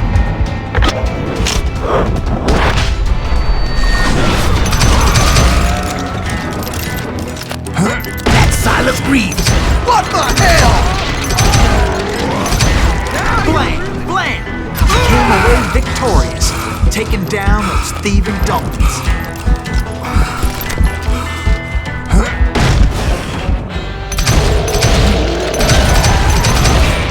His name was Silas Greaves, and when the dust finally settled, he was the last man standing. Sorry, kid, but that just wasn't the way it happened.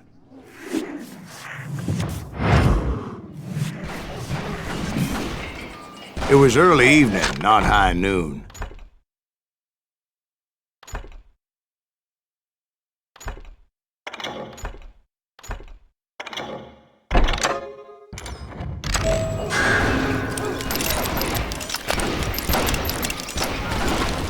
I was late to the party and Coffeyville was already up in arms.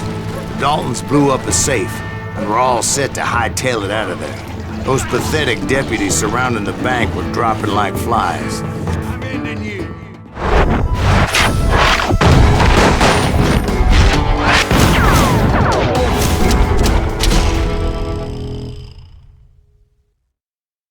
I'd been tracking those jokers for months, waiting for them to do something reckless. Finally, they did. Those stupid bastards decided to rob 2 banks at the same time in the same town where everybody knew them. But they still had friends in Coffeeville.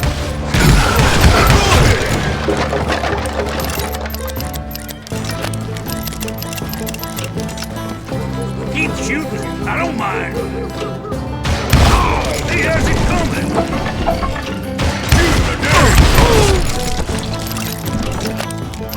Me from all directions.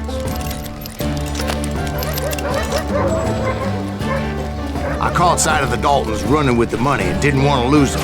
Problem was, they knew the town better than I did. To top it off, I found myself in the middle of another shootout entirely. Did the Daltons hole up in somebody's house? No, it was the Smiths, I believe. They were cousins of the Daltons, and they were shooting at the Browns, who were shooting at the Daltons. Which wasn't any surprise, because those 2 families have been feuding forever.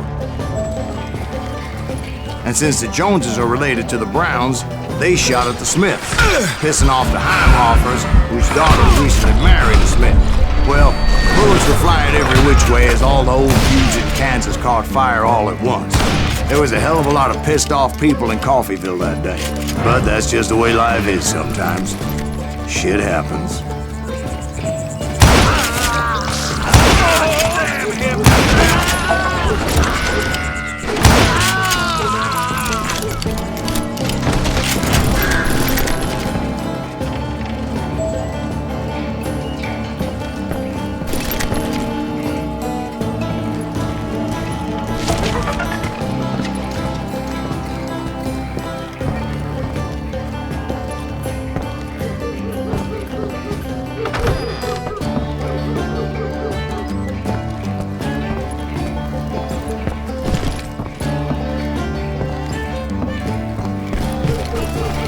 The Dalton boys knew I would never give up. Those Daltons weren't the sharpest knives in the drawer, but they always stood together. They set a trap to slow me down and allow at least 2 of them to escape. The 3rd brother stayed behind to plant me, just in case that trap of theirs didn't work.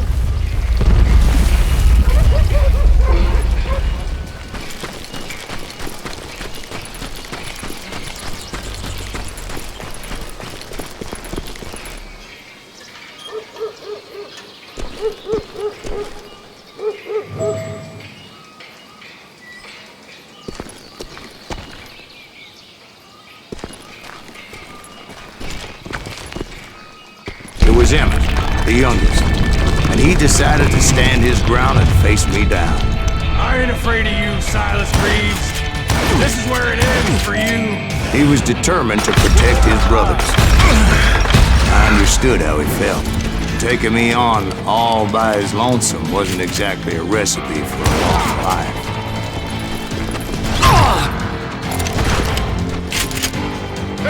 I'm gonna cut you in half.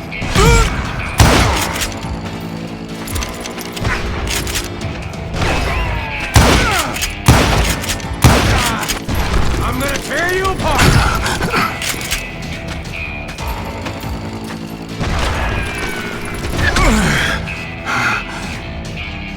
Gonna send you to the bone orchard!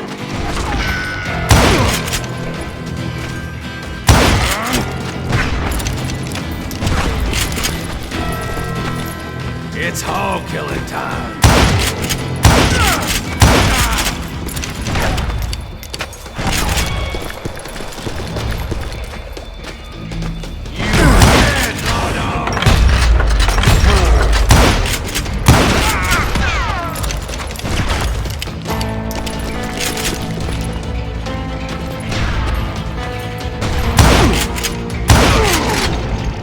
But Emmett Dalton survived the robbery in Coffeeville. He's the only Dalton who did.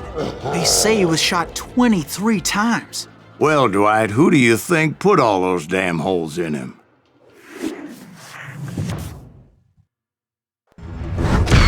But I have to admit, that boy had grit.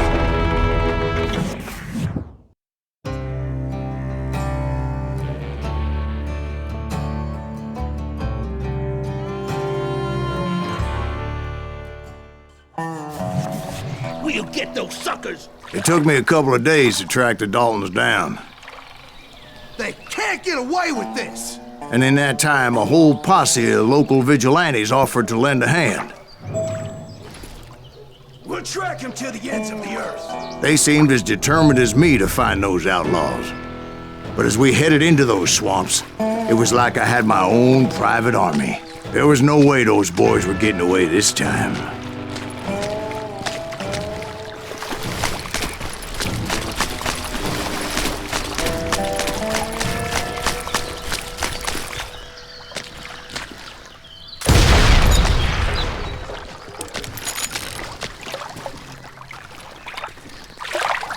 It was early fall, right? Beautiful time of year. At least you had the weather on your side. Not by my recollection. It was damp and foggy as hell.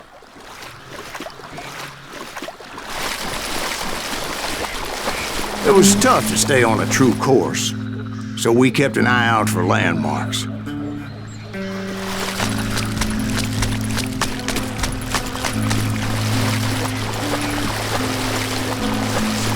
It was autumn. The maple trees were in full color, red as blood.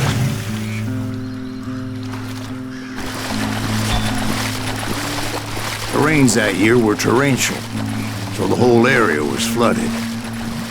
The vigilantes had spread out wide, and pretty soon I couldn't see anybody.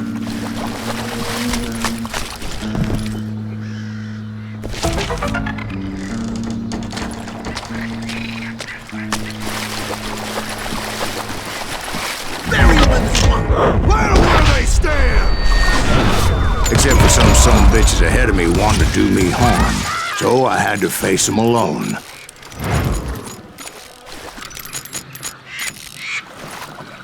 That's it for you!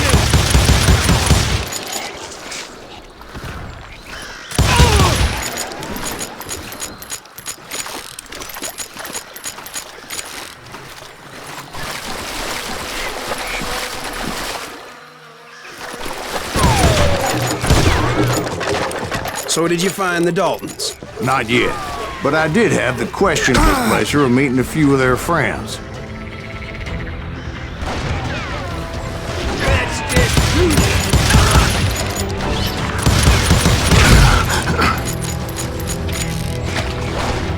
Oh, he's hurt now.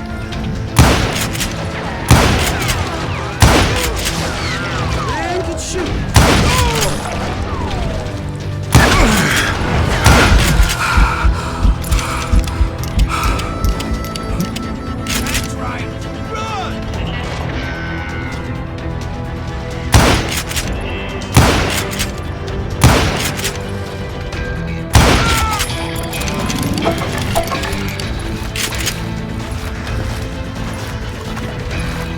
The boys had established quite a reputation by that time, so they attracted all manner of riffraff to their cause.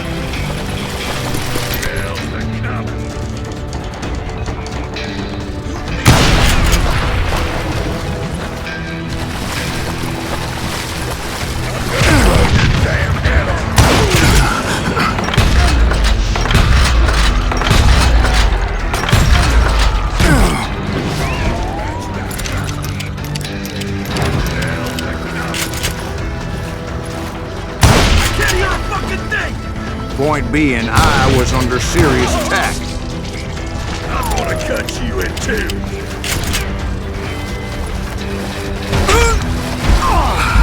And my reinforcements was nowhere to be seen.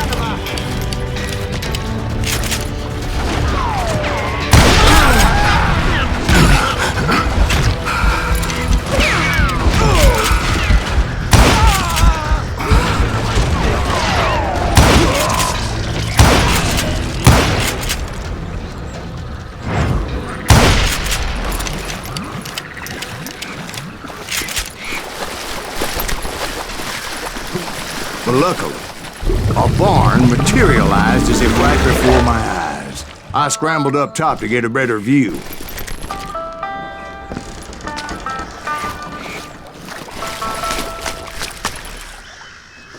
But just ended up falling inside. So, how did you get out?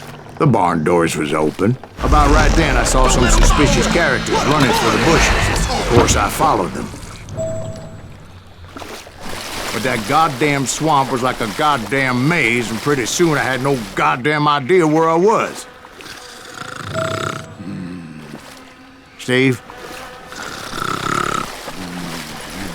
So I just started walking, and pretty soon, Steve? Huh? Oh, no, I'm listening. Indians surrounded me from all sides.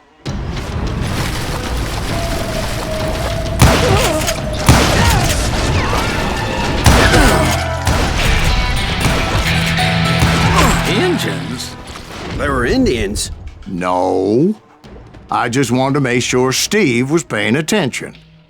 Now, where was I? You were following the Daltons through a swamp? That's right. See, Steve? Dwight's paying attention. No, I'm listening. I was just resting my eyes. So, where was I? The Daltons. Right. See, there's a reason so many outlaw gangs are made up of brothers. Being a brother is a very sacred thing. It's a bond like no other.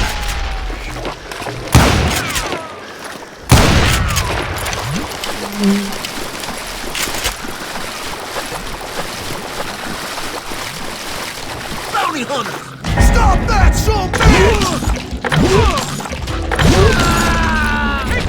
So did you ever find the damn Daltons? Not yet.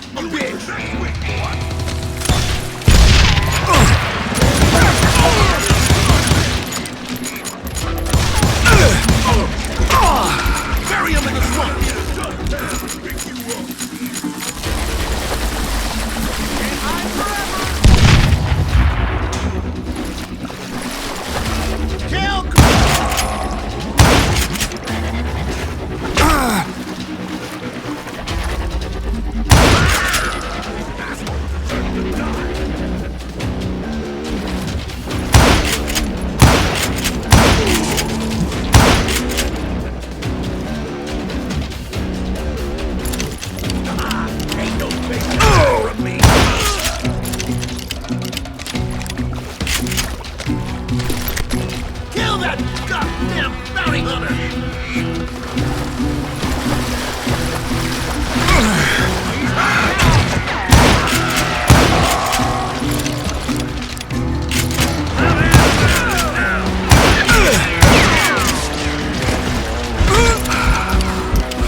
Keep shooting. I don't mind.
knew those Dalton boys were out there somewhere, standing together against anyone who would threaten them.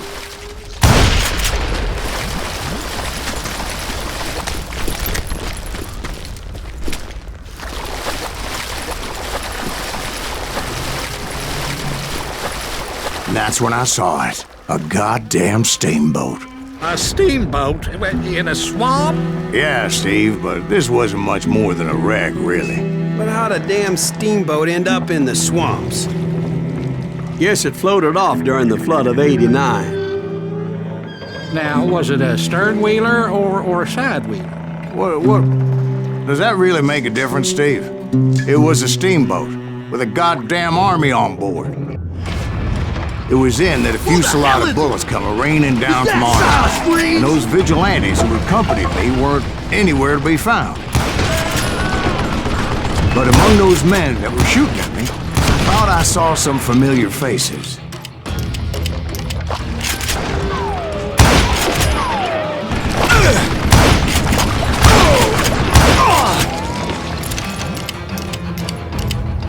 I'm ending you!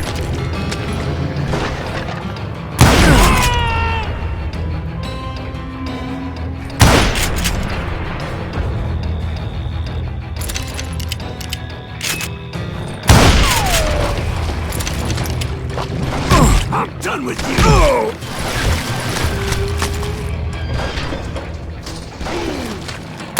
Put a bullet in.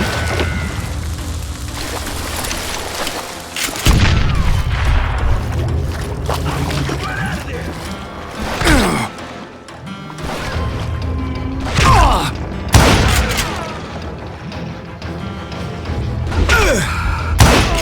You timorous son of a bitch.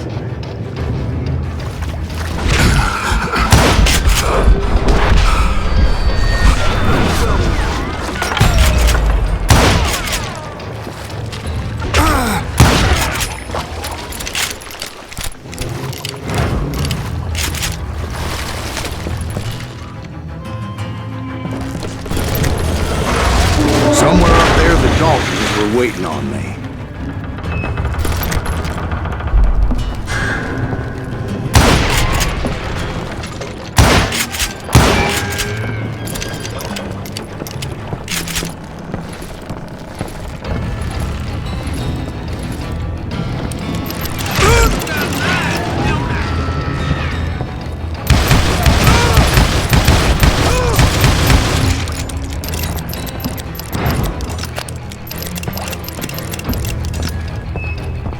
Sounds like you don't give up too easy.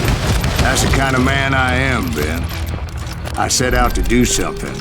I do it. Surrender just ain't in my nature. Plus, I'm stubborn as hell.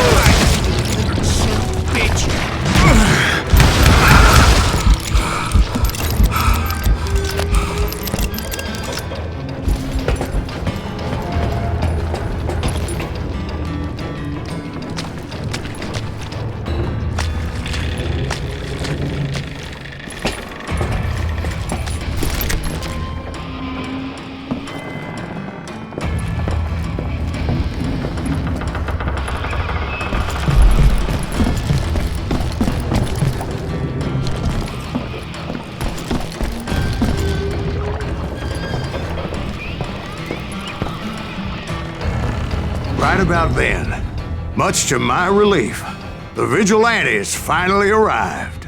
Their leader motioned at a cabin in the middle of the top deck, pointing me directly at the Daltons. I finally had them, after months of dogged pursuit. But it turned out that they had me. Take him out! I'm sending you to hell!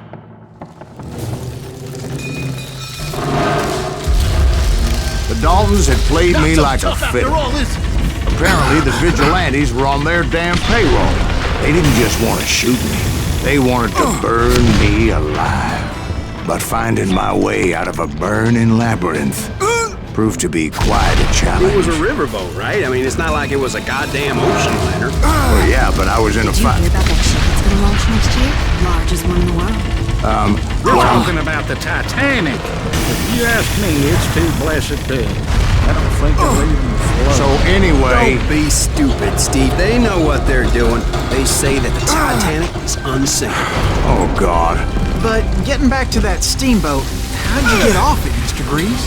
I took in a lot of smoke that day, so I admit my recollection might be a bit hazy. But somehow I managed to finally disembark. I was coughing up smoke and pretty damn pissed. I was done playing games with those boys. It was time to settle this once and for all.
To come at me one at a time. They were in this together. Two brothers side by side, determined to take me down.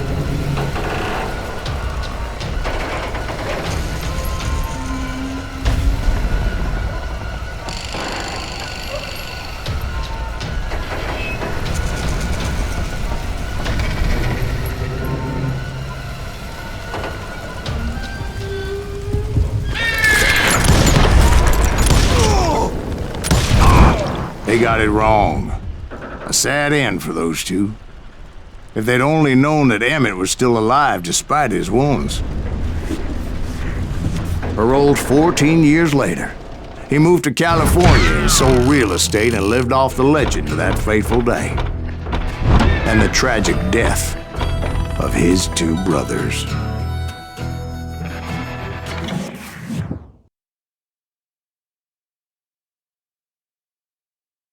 My own brothers died tragically as well, truth be told.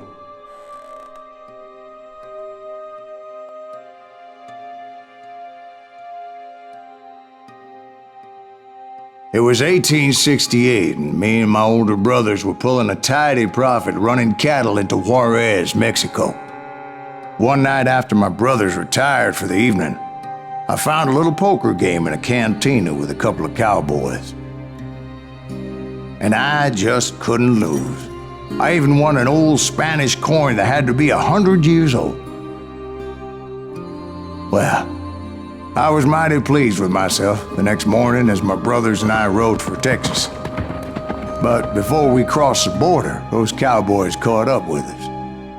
It was Johnny Ringo, Roscoe Bob Bryant, and another asshole named Jim.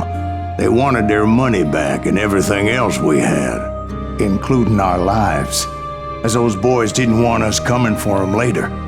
Bob put that old Spanish coin in my mouth and said, "I won't have it said that I left you with nothing, boy." Well, those horses bolted, and there we hung as those bastards rode away. The branch finally snapped under the weight of the three of us, but being my older brothers were bigger and heavier, they were already dead. And right then I swore to myself that I would avenge them. Ringo you know about. But Bob eluded me, until I heard he was riding with the Wild Bunch.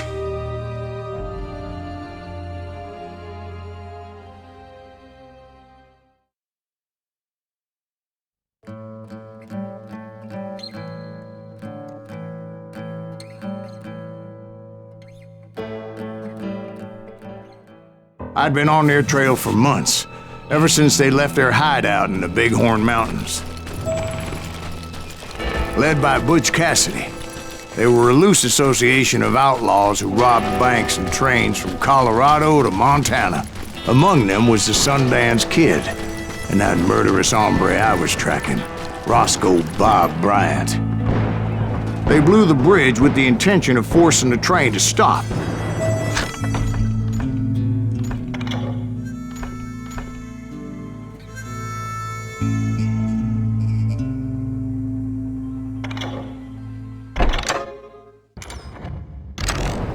Well, I assumed the Wild Bunch was likely in the still intact part of the train high above, so I had no choice but to make my way up through the passenger cars dangling down. I was determined to make that sumbitch Bob pay for what he did to my brothers.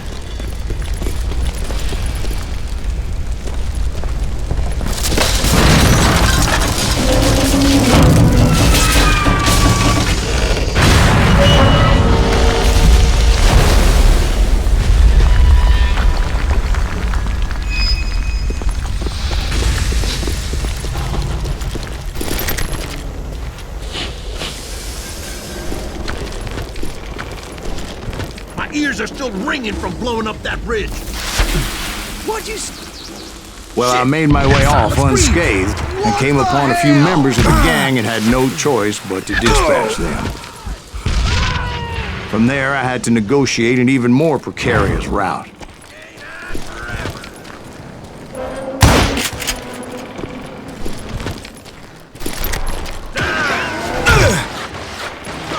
But first, I would need to get my ass out of there.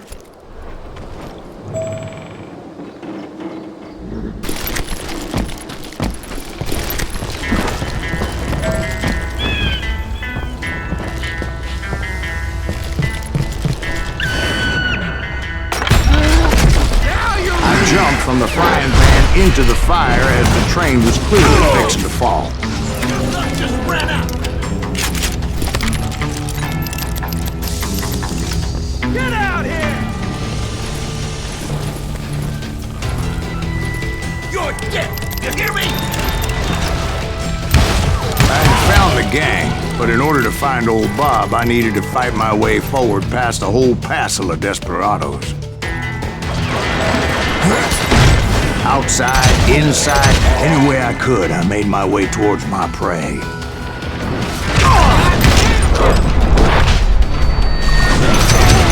Well, what about the passengers? It was mostly a freight train, as I recall. There were no passengers aboard that day. You can't beat me.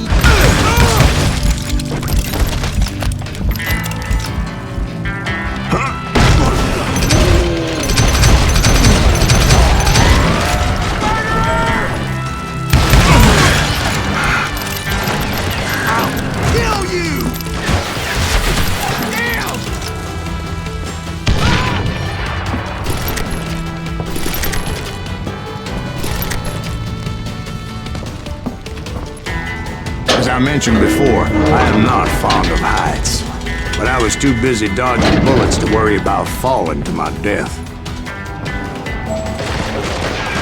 Odds were I was likely to die that day anyway, so I was determined to take down as many of those bastards as I could. At times it was like shooting ducks in a shooting gallery. The only difference is these damn ducks shot back.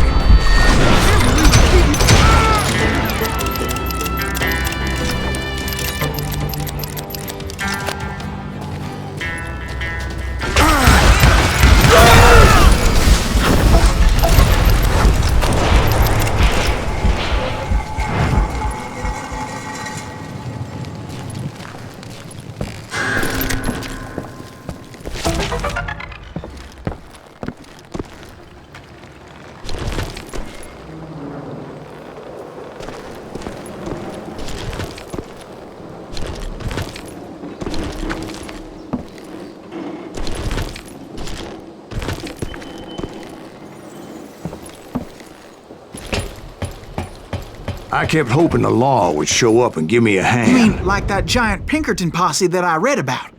Did they come riding in, guns a-blazing to help?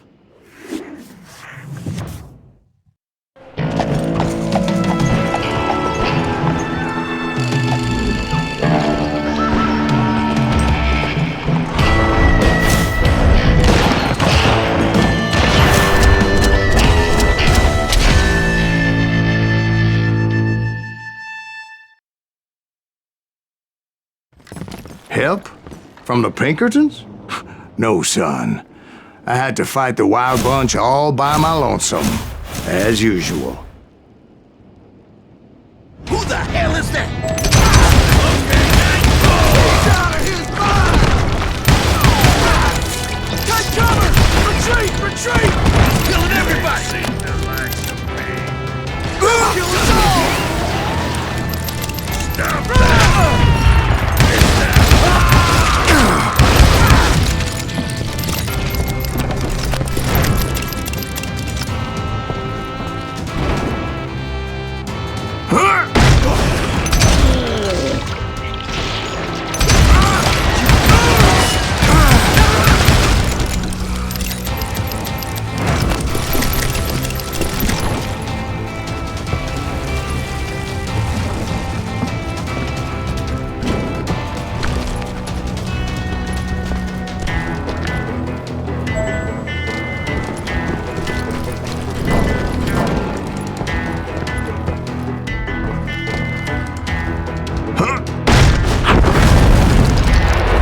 Guess is those dime novels didn't portray this as it happened, did they?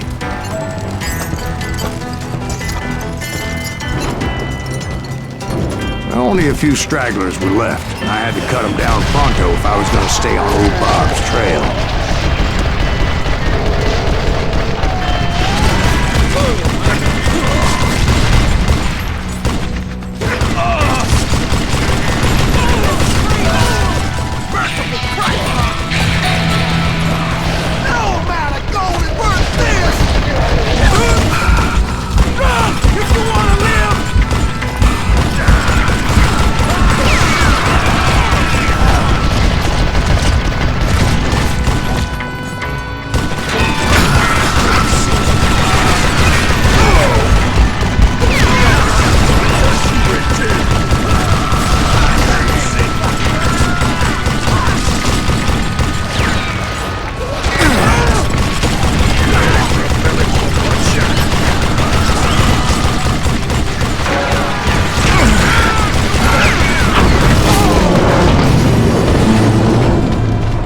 Once I silenced all those guns, I went searching for my nemesis, determined to finally have my justice. But the only survivor who welcomed me was George Flat-Nose Curry. Who was he? The fastest gun in the gang. Right after sundown.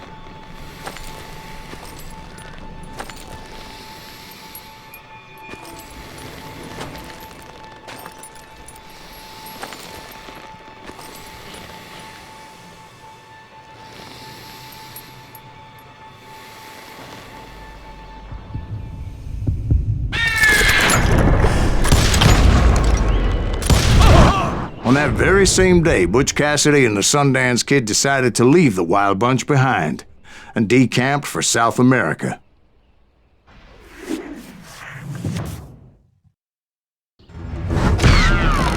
They ended up living down there for many years, but I'm sure you already know all about that.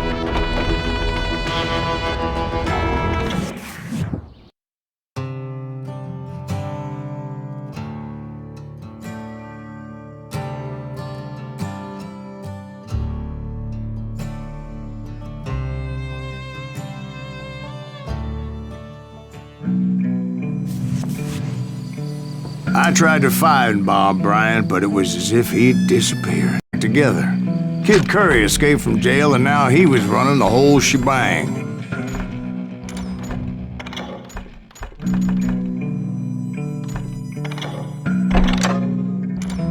So I took to their trail, as I was still in pursuit of my brother's killer and hoped that he was back with him.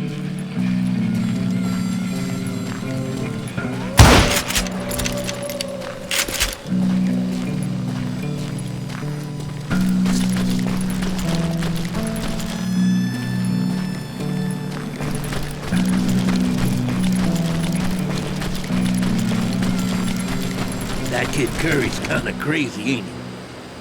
Don't let him hear you saying that. Anyways, I tracked those boys to a camp right outside Parachute, Colorado. Being outnumbered, I didn't bother with a warning shot. I I just started taking those bastards down.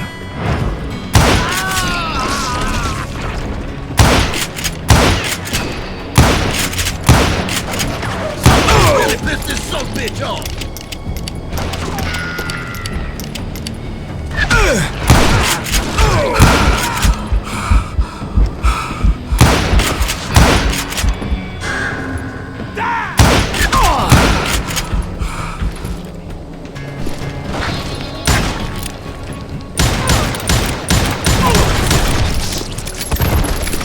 Old Bob wasn't among them, and neither was Kid Curry.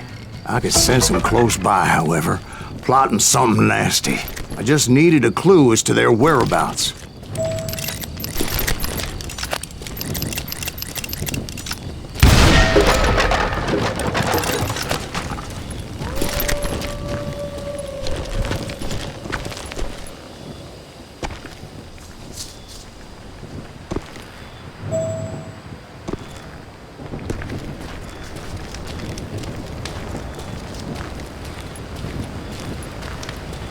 I found one. A map with their bold plan clearly marked. This time they were fixing to blow up a train trestle. Property of the Union Pacific.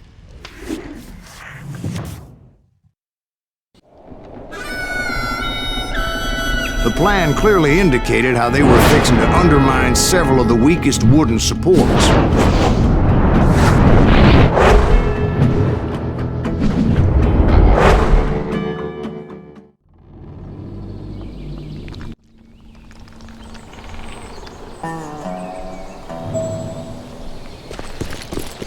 Kid Curry was considered the wildest of the wild bunch. It was said that he fathered 85 bastard children, though some say it was only 5. Kid Curry had bragged to a whore how he was gonna rob a train heading to the U.S. Mint in Denver. And that whore, Fat Sally, she told me.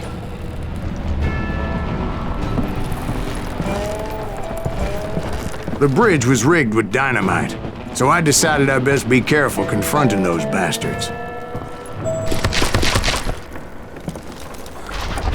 A moment later, I saw a ladder that somehow had escaped my attention. Don't you blow us up now. Don't worry, I know what I'm doing.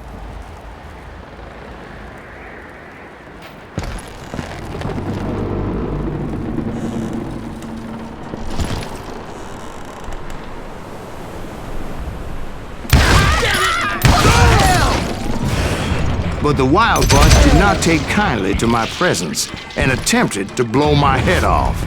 It appeared the kid had found a number of new recruits to bolster their ranks. Guess there's always desperate men willing to trade their lives for stolen treasure. What happened next? Well, having removed the first bundle of dynamite, I decided I might as well remove the other one.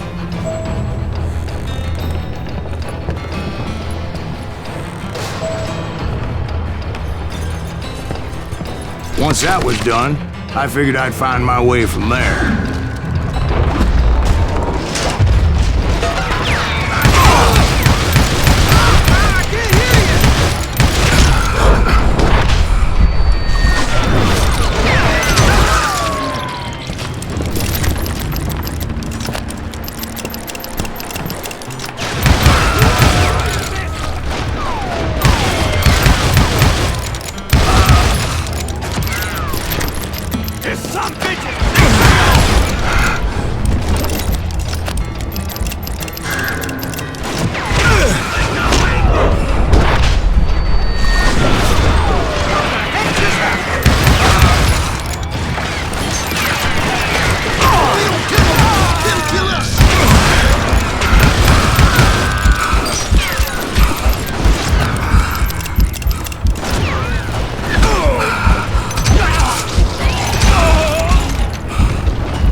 What happened then? I had to remove more of that damn dynamite.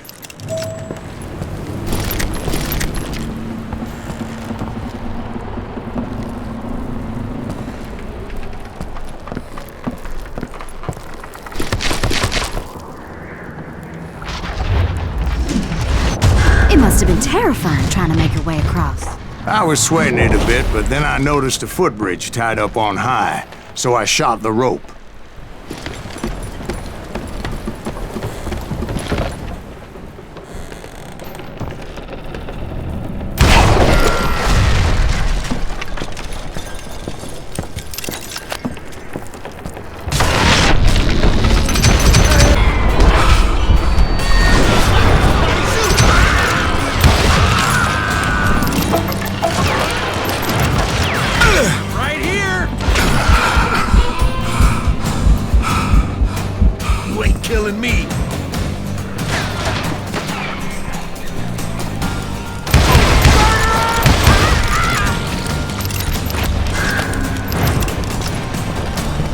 So that was all the dynamite? Funny you should mention that, darling. As actually there was a fourth charge impeding my progress. Once I removed it, my path was pretty clear.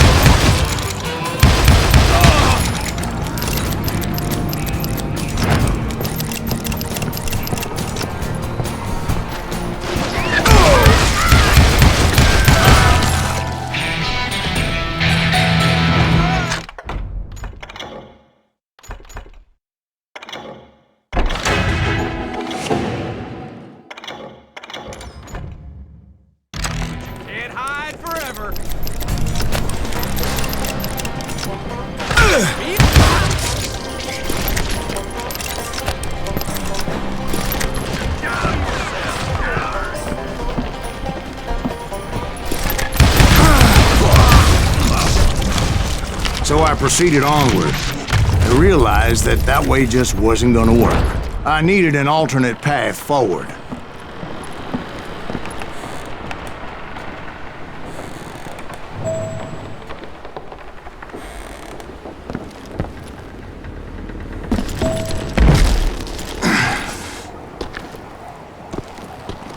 Luckily, I found a cave, and as I made my way back to the bridge, I saw something that concerned me. There was a long burning fuse, and it was moving fast as hell. I had to catch it.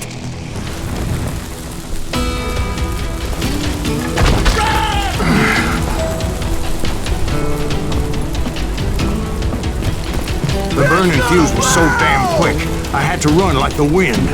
I almost had it, but no. Thought I was gonna have a coronary when I lost sight of those sparks. My heart was pounding like a sledgehammer. I knew that failure meant boom. Then, finally, at the last moment.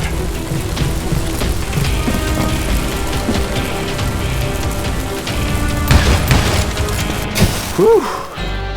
Of course, I was successful, or clearly I wouldn't be talking to you folks here today. Naturally, I removed the last dynamite charge. Well, it was a touching reunion.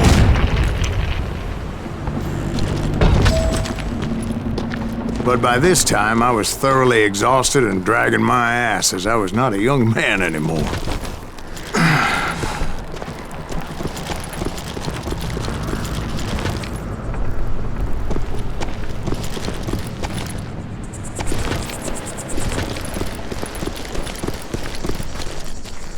Kill that SOB!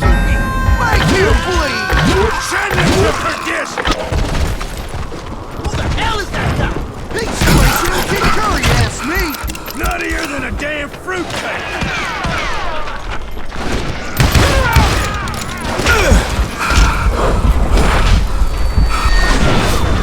How is that possible?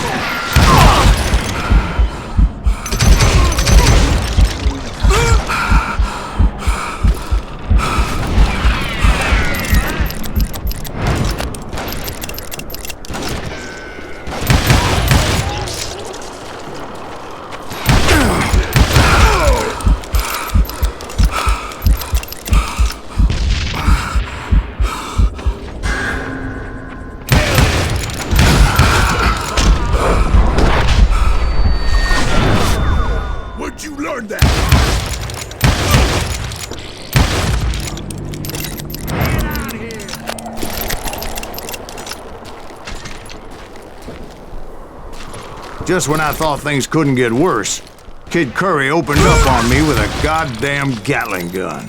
It was hidden in this tunnel and pretty well shielded.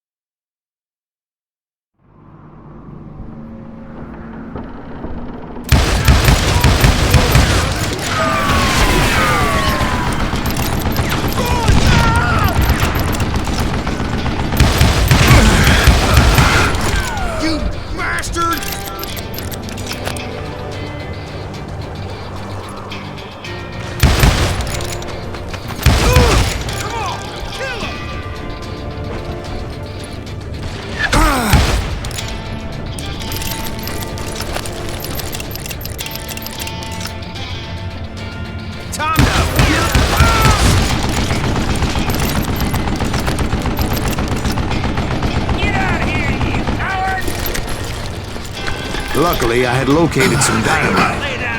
I still, however, had my work cut out for me. Come on, bullets already?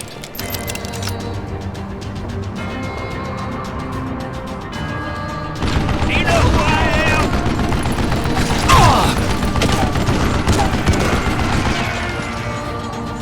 What are you, yellow?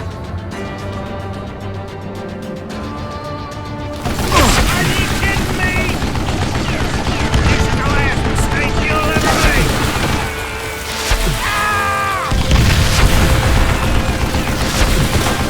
God damn it, I need some help here. Come on, boys, take this bitch out.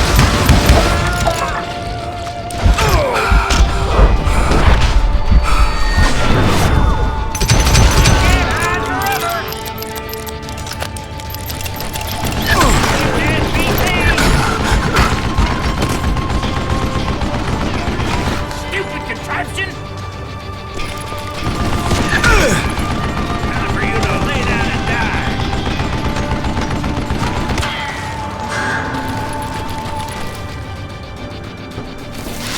Yeah!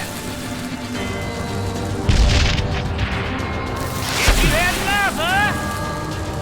It's not fair! You know who I am?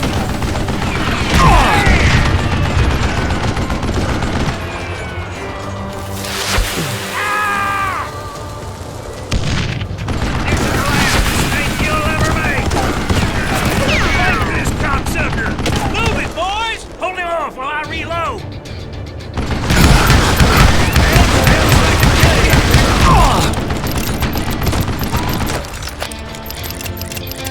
Come out, you yellow bastard! You can't beat me! Are you kidding me?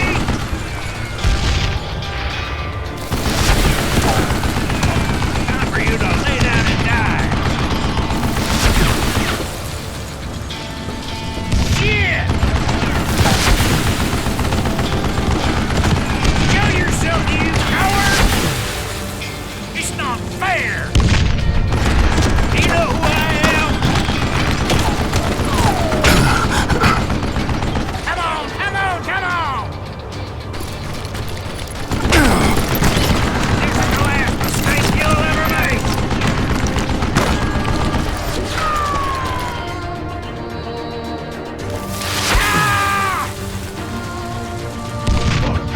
That smells like a dead bastard! Give me a hand here, goddammit! Come here! Eventually, I brought that tunnel down. And that's when I met Kid Curry himself. He had decided to stop pussyfooting around and deal with me personally. You're gonna bleed!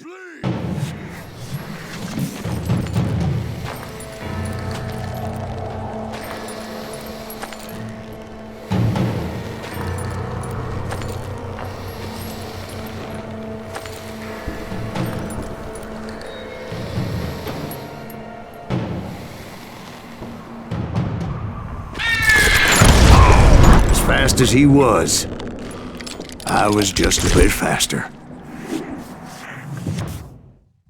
And as he lay wounded, I demanded to know the whereabouts of Roscoe Bob Bryant.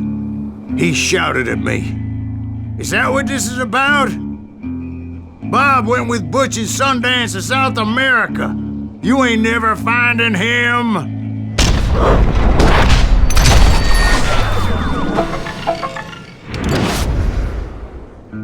Those were his last words.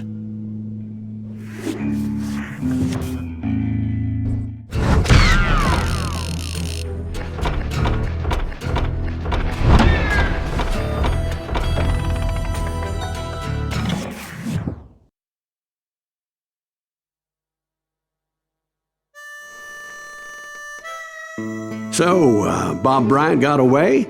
I knew I'd never find him in South America. What about the other killer? Yeah, you kinda glossed over that one. Well, I found Jim not long after my showdown with Ringo. At the time, he was riding with the James Younger gang. Did I neglect to mention that?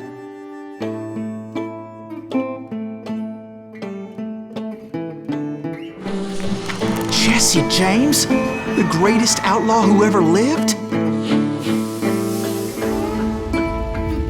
Jesse and his kin rode with Quantrill when he raided Lawrence, Kansas, and killed near 200 people, boy. Nothing great about that. And from there, him and his brother went on to rob banks and trains from Kansas to Missouri. Which is why there was such a rich bounty on their heads. 40 grand for both of them, dead or alive. That's one hell of a payday.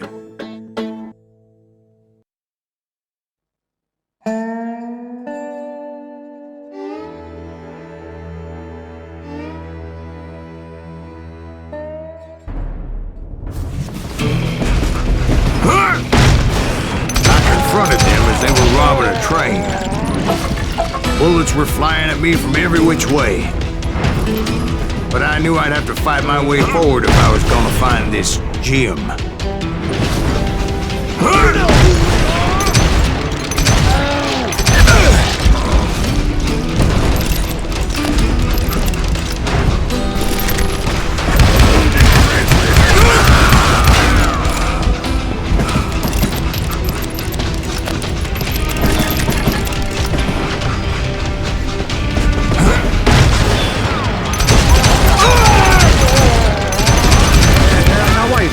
How'd they stop this train in the first place? Well, the James boys were experts at this.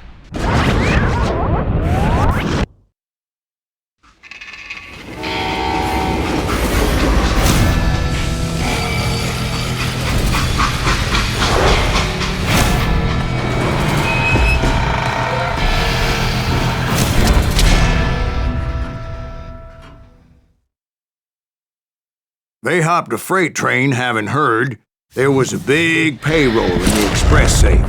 So, I hopped the same train.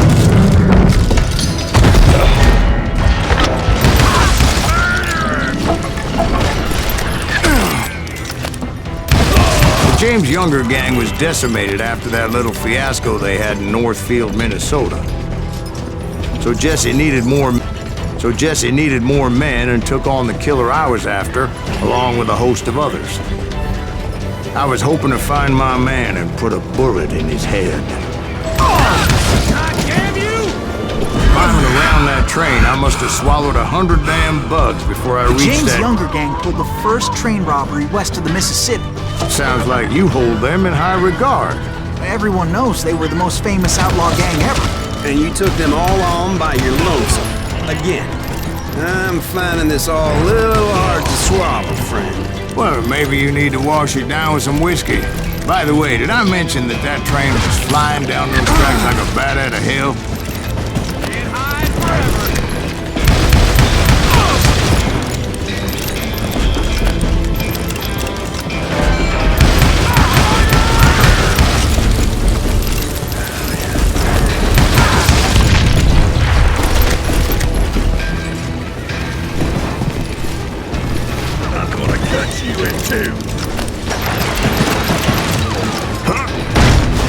Anyway, excuse me, Ben, where would I find the gentleman's facilities?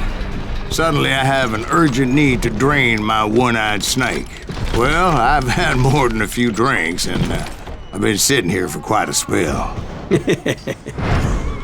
Right through there. Let me show you. I never heard so much malarkey in my life. You think he's bullshitting us? You don't think he's Silas Greaves? I think he's just some old drunk looking for some free liquor.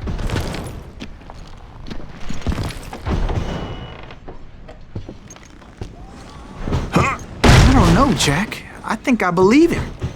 You don't think he met Jesse James? Oh, you gotta be kidding me. That story makes no sense at all. Jack. I mean, you gotta be 2 bricks short of a load to believe that cock and bull story. I don't agree.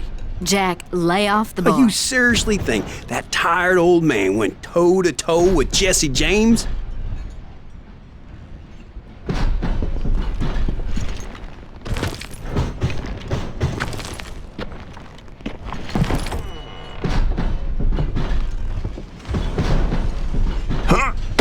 Well, that's better. Did I mention that this Jim was married to the infamous Belle Starr? Of course, I didn't learn that until later.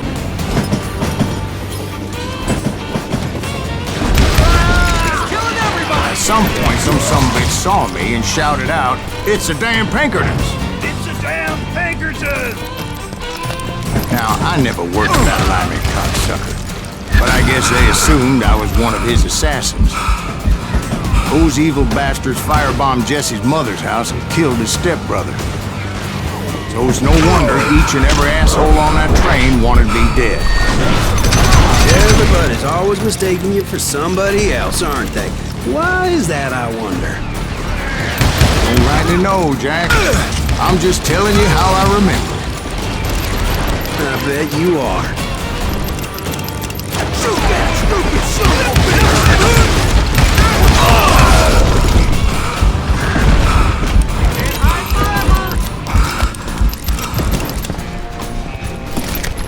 Come and get me, you got the guts!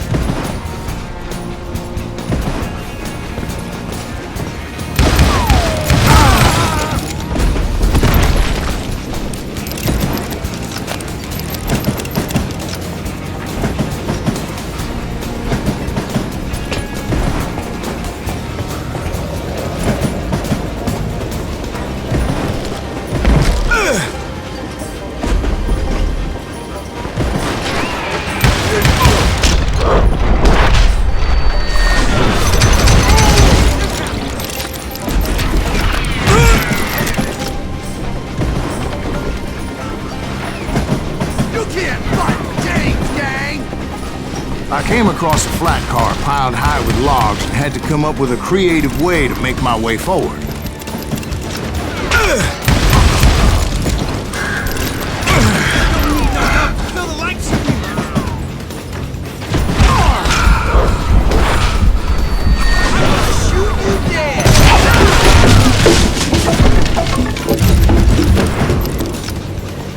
I wondered if I was ever gonna find the front of that train, or the bastard I was after. Jesse hired a damn army after Northfield. Guess he didn't want to be outgunned like that ever again. Right about then, I was attacked by some asshole on a Gatling gun. Oh, yeah, seems like you run into a lot of them. Asshole? Gatling guns. Yes, I did. Now, I don't remember how I took it out. It was either a bullet or dynamite. Where would you find dynamite? Does it really matter, Jack? You're messing with the flow of the story here.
I was looking for Jim and shooting any son of a bitch stupid enough.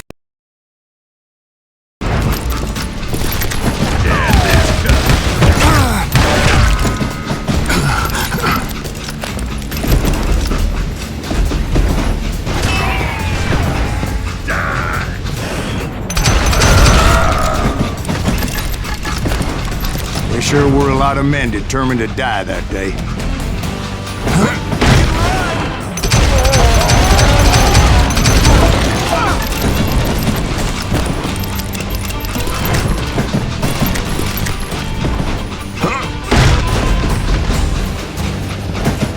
It was then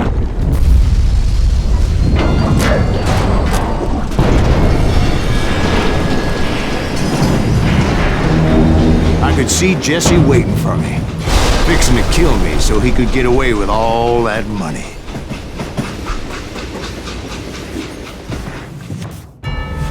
You had a showdown with Jesse James? Of course he didn't. Everybody knows that Jesse was killed by Bob Ford. Yeah. Jesse went out like John Wesley Hardin. Coward shot him in the back of the head. Guess it doesn't matter how far you run, does it, Ben? Your past always catches up with you.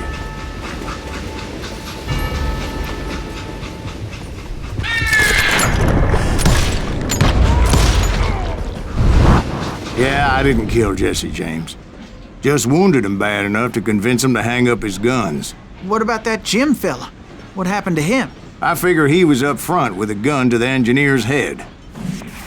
That bastard slipped away again. I'll tell you how I got him. But first I need to wet my whistle.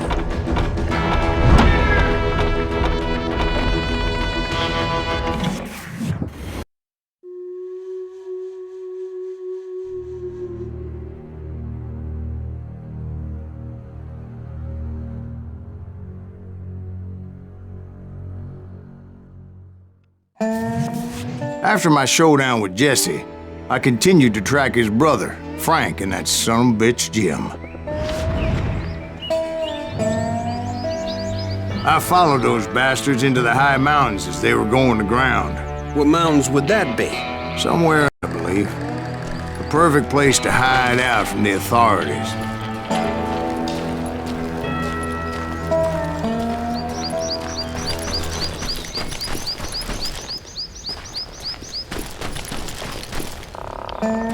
In fact, before I could find them, some Indians who fled the res and were hiding out from the military found me first. They probably thought I was a cavalry scout and didn't want me telling the military where they were. Indians? Yeah, they could have been Cheyenne, but there was all sorts of renegades roaming the landscape back then.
Hey, how about another whiskey, Ben? Nothing better to soothe the troubled soul.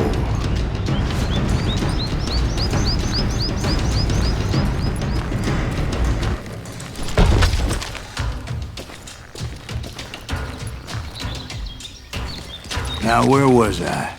Indians, right. I had more than my share of run-ins with the red man.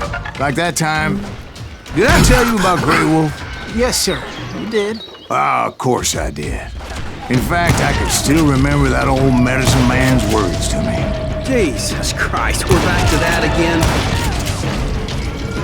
You carry great darkness in your heart. It will claim your soul. You will come to this place again, kill many more men.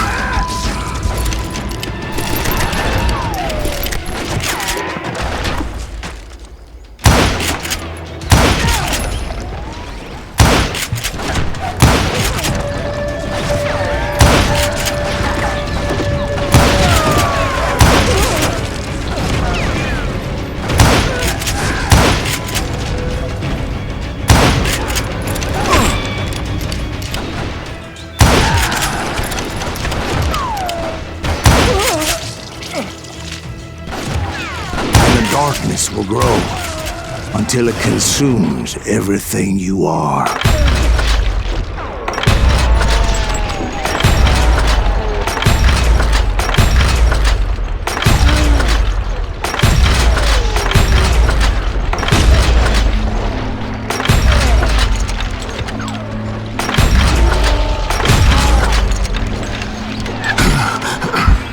So, did you ever find him? The man you are after. Let me ask you something, Ben. You ever think about death? Mr. Greaves, are you all right? Ooh, death. Oh, death. Won't you spare me over till another year? What is this that I can't see, with ice cold hands taking hold of me? Well, I am death, none can excel. I'll open the door to heaven or hell. Oh, death, someone would pray. Could you wait to call me another day? Oh, death. Oh, death. Won't you spare me over till another year? So are you gonna answer the question? What question is that? Jim Reed. Did you ever find him? Reed was indeed that son-bitch's surname. That's right, Ben. A despicable character. I remember him laughing like a hyena that cold morning they lynched me and my brothers. He was intent on avoiding my vengeance, but nothing was gonna stop me. Nothing.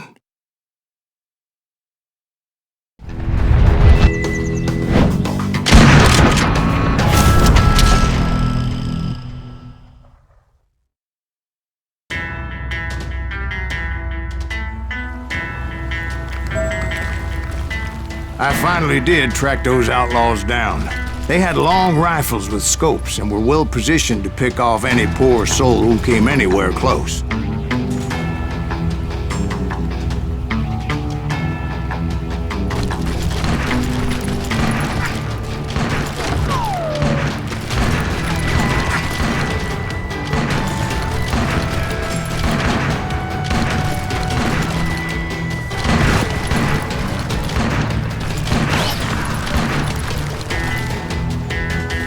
I'm guessing Frank James believed I was responsible for the demise of his brother Jesse. I couldn't really disagree with the man, as I thought Jesse was dead then as well. He backed off as I closed in on him, but he was still intent on killing me. Now when I closed in on him again, he backed off again, looking for a better angle on me.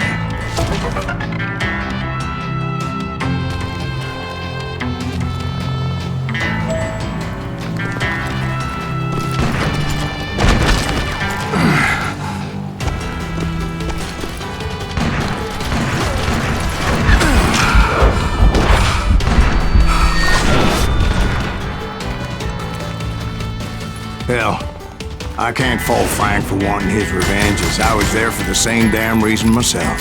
At this point, I'm guessing you think Silas Greaves is a worse murderer than Jim Reed ever was. No, sir. A man who spent half his life killing somebody's brothers, fathers, sons. I think you were just looking for justice, sir. Is that what I was looking for, Dwight? Is that what it was? Justice?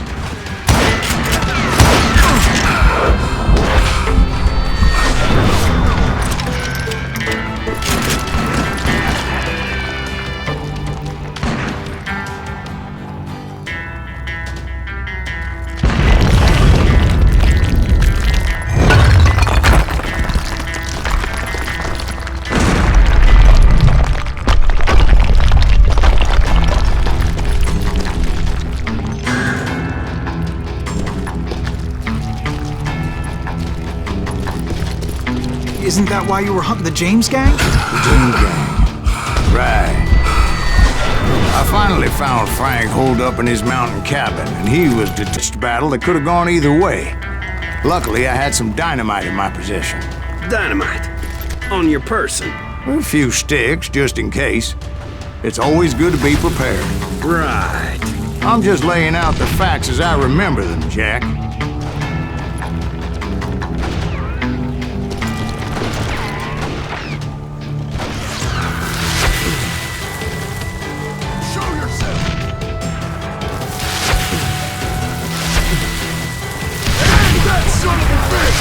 Take him out! Just one man! Put him down! I want this is gonna hurt! I'm gonna put him down!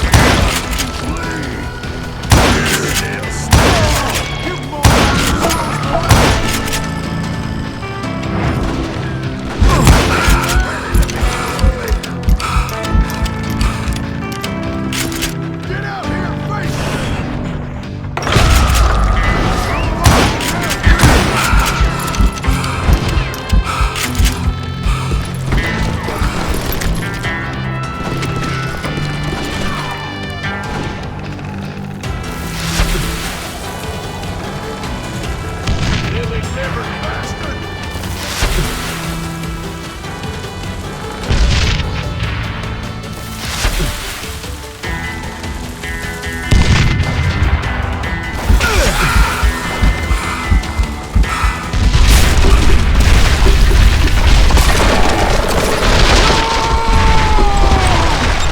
shack? Well, it went tumbling right off that cliff. With Frank James still in it? Yes, sir. But Frank James is still alive, living in Missouri, showing folks around the family farm for 25 cents a tour. I didn't say he died in the fall, now did I?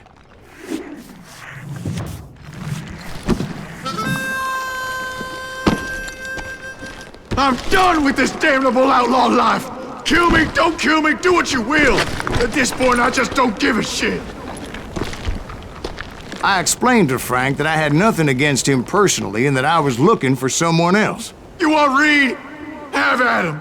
I never did like that bastard! I am done here! We parted in peace as Frank pointed out the path to my prey before making his way back down the hill.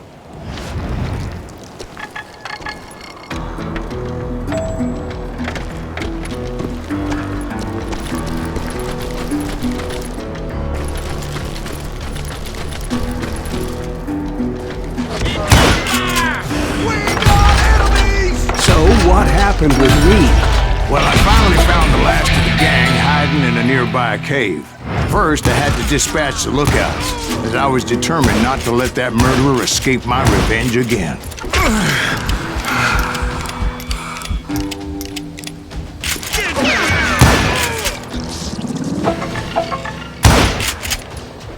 But rather than wander in willy-nilly, I decided it would be better to smoke that sumbitch out. "Hey, Reed!" I shouted. "No wonder you're so ornery. Can't be easy being married to Belle Starr. While you're off providing for the family, she's spreading her legs for every Tom, Dick, and Cole Younger. Not an attractive woman exactly, but very friendly. At least she was to me." Son of a bitch!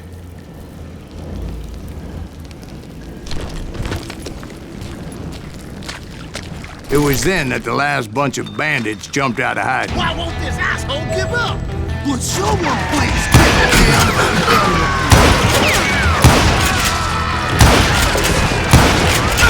This asshole died!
eventually, it was just me and Reed.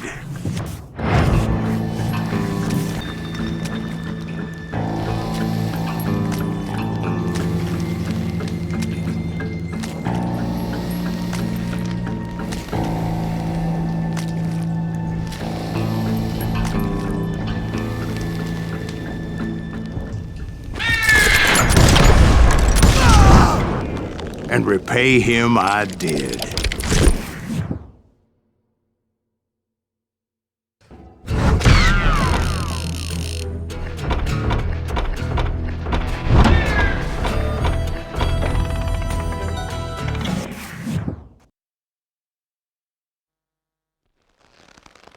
Well, I don't know about you boys, but I'm pretty beat.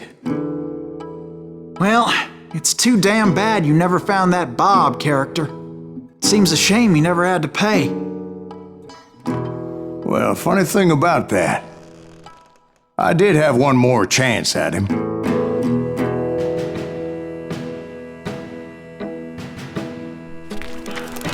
Six months ago, I heard that Butch and Sundance were back in the States and had gathered up some of their old gang. I tracked them down, hoping that Roscoe Bob Bryant had returned with them. So you're saying they didn't die down in Bolivia? That's what I'm saying.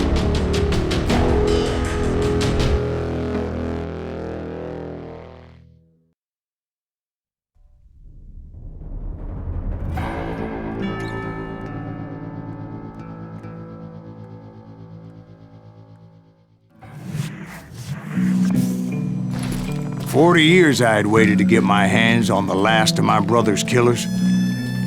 Not even an army of demons could have stopped me now.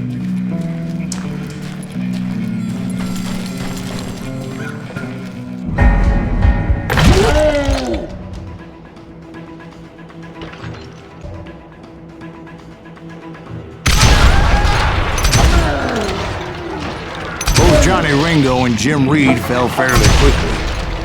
But the last one, Roscoe Bob Bryant, that son of a bitch had managed to escape my vengeance time and time again. I couldn't even be certain I'd recognize him after all those years. By now, he had to be close to 70. For all you know, he could have been dead.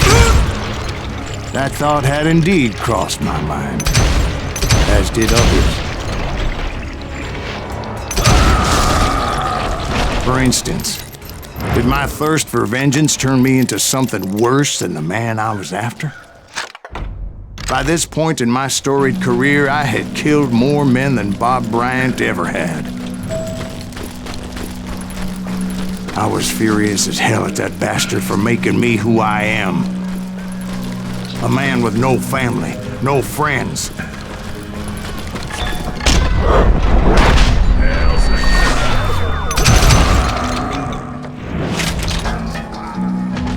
Nothing could stop me from taking his life. I'd been after that killer forever.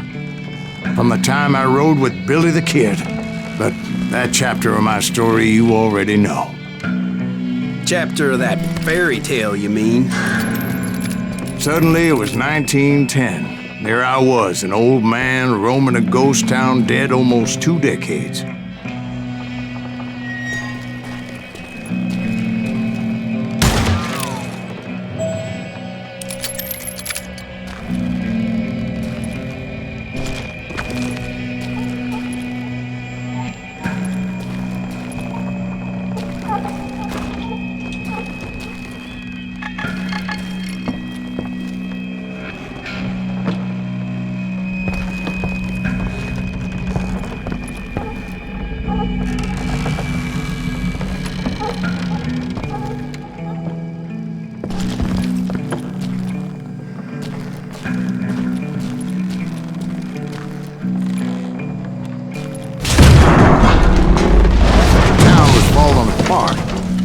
Just like me.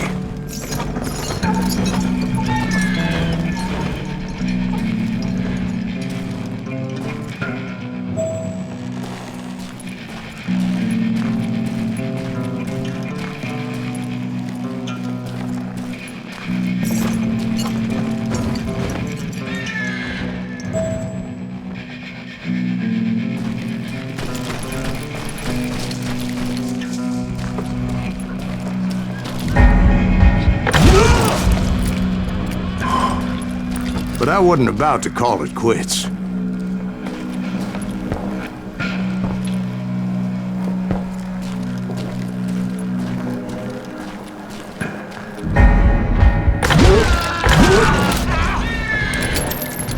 Even though the ghosts of my dead brothers were begging me to end what I started so long ago.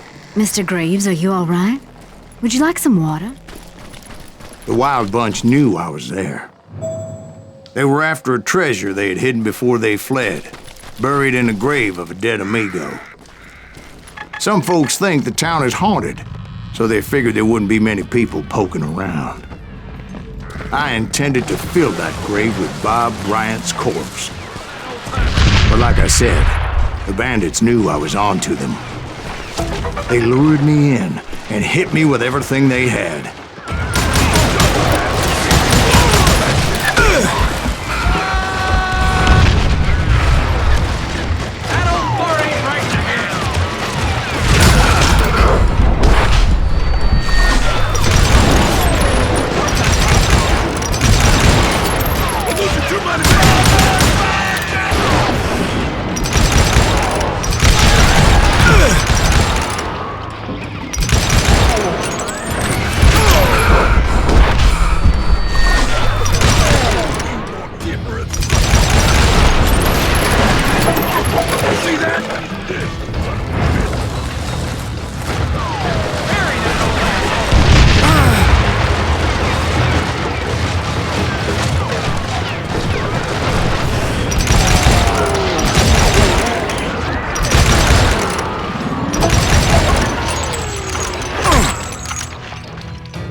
But you obviously prevailed since you're sitting here telling us that. Actually, in that moment, I did not prevail. So I suppose we're talking to a ghost. Funny you should put it like that, Jack.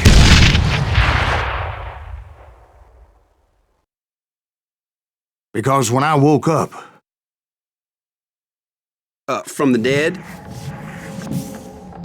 There was silence all around me.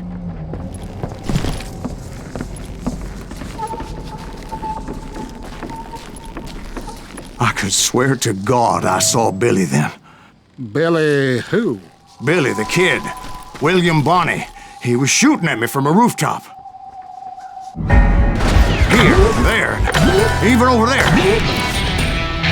So I am right. You are touched in the head. Mr. Graves, perhaps we should switch you to coffee? You see that old Indian again, too? No, but I did see Billy's killer, Patrick Floyd Garrett. He came at me guns a-blazing. But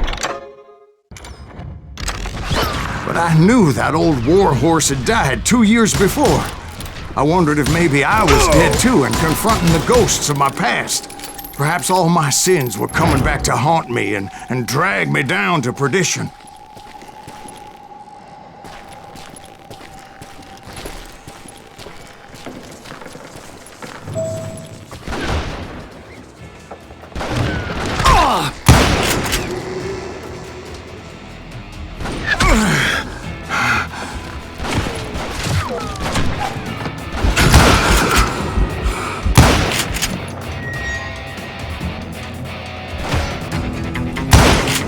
I saw Henry Plummer throw dynamite at me.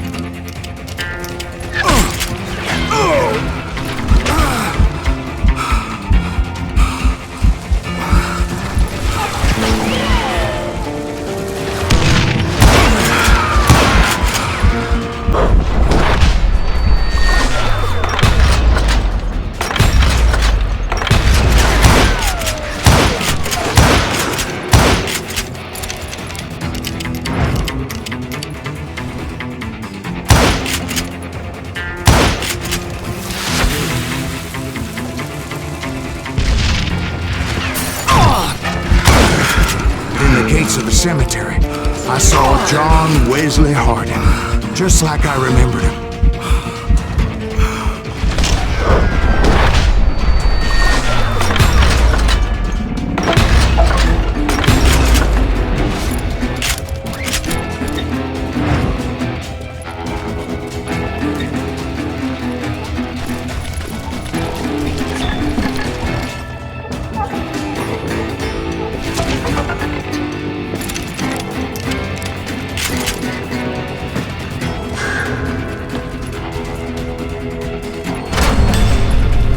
Robert Ollinger appeared with his terrible double barrel.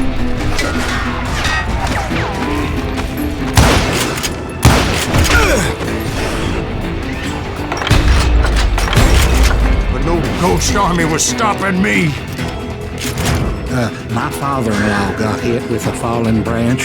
He spent the rest of his life talking to dogs.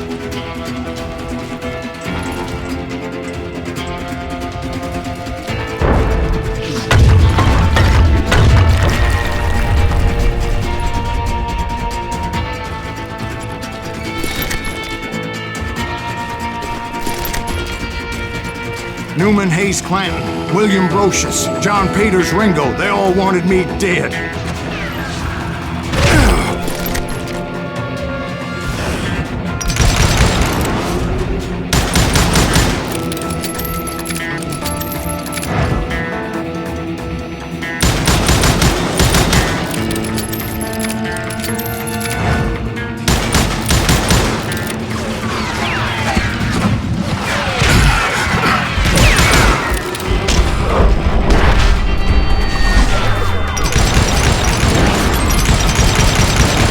The Dalton brothers, Robert and Grattan, guardians of the Garden of the Dead.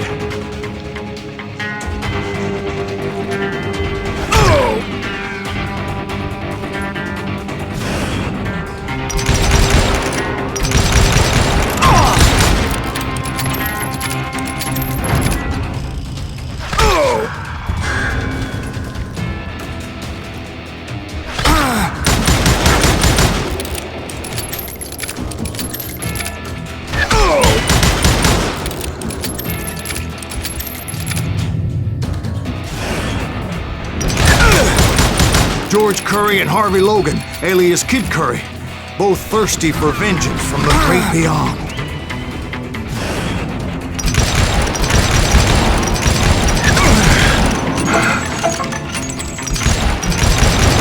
Jesse, Woodson, James, and Jim Reed, each one deader than the next. I thought I would go crazy. Thought?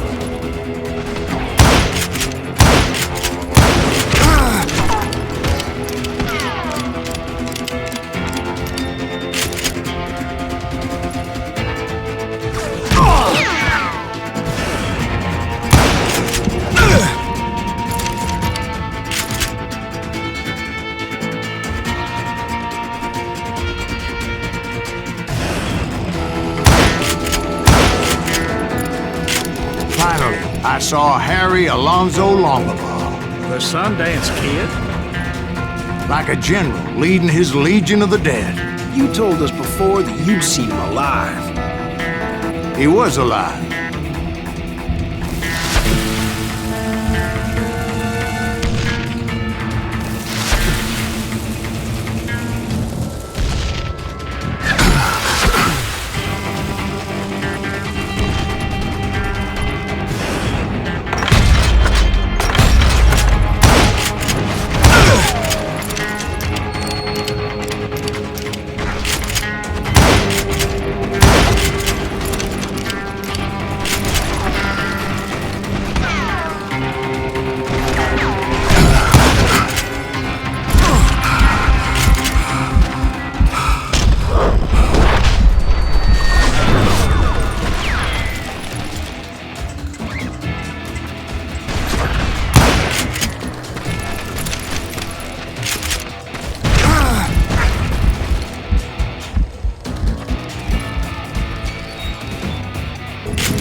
heard a voice call to me from afar. It was Robert Leroy Parker, a.k.a. Butch Cassidy, coming at me from out of the fog.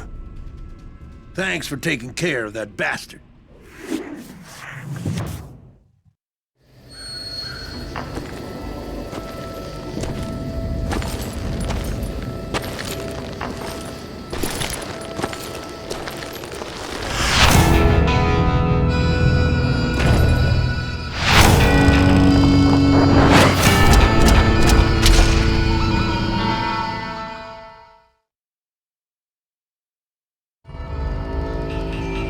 But the kid wasn't quite deceased. Not yet.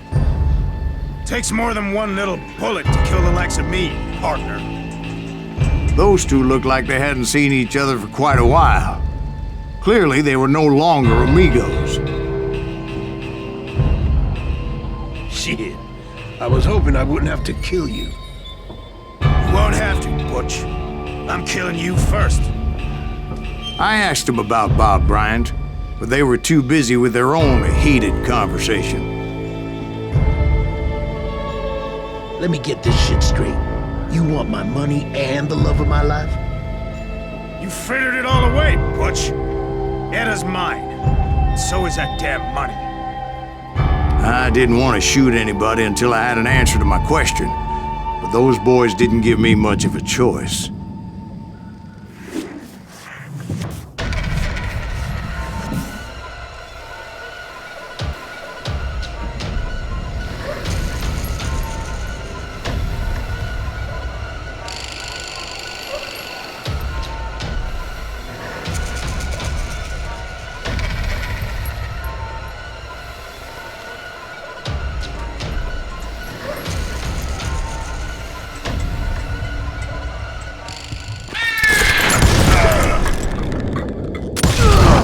Butch Cassidy and the Sundance Kid died there in that cemetery not 6 months ago.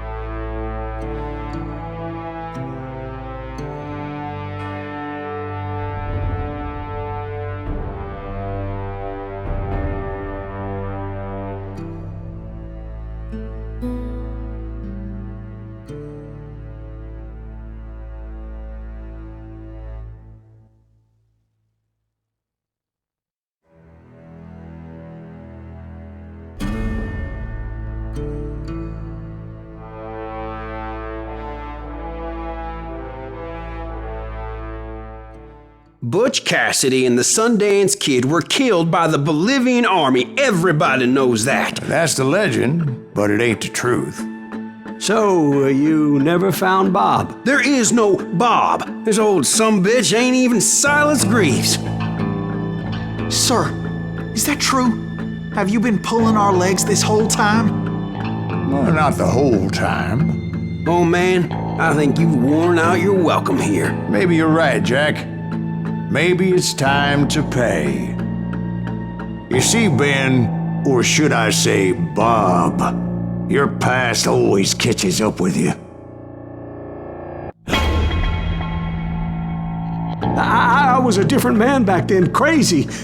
Drinking, I've changed my ways, I swear to you. If I could turn back the clock, But you can't, Bob.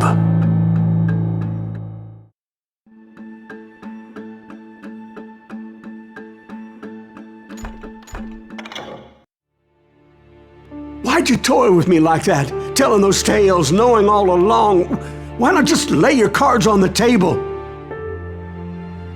Wanted to suss you out, Bob. See what kind of man you turned out to be. Maybe prod you into drawing on me. See, all those years on your trail turned me into a killer.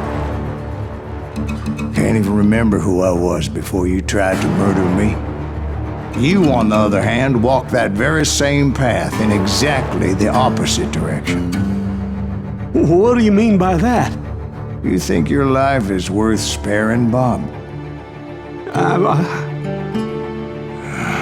Boy, what's your name again? It's Eisenhower, sir. Dwight Eisenhower. What do you plan to do with your life, Dwight Eisenhower? Tomorrow I'll be leaving for West Point, sir. So, you want to be a soldier?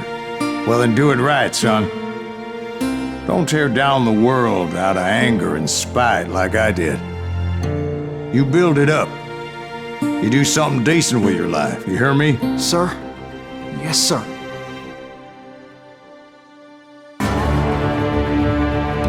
I won't have it said I left you with nothing, Bob.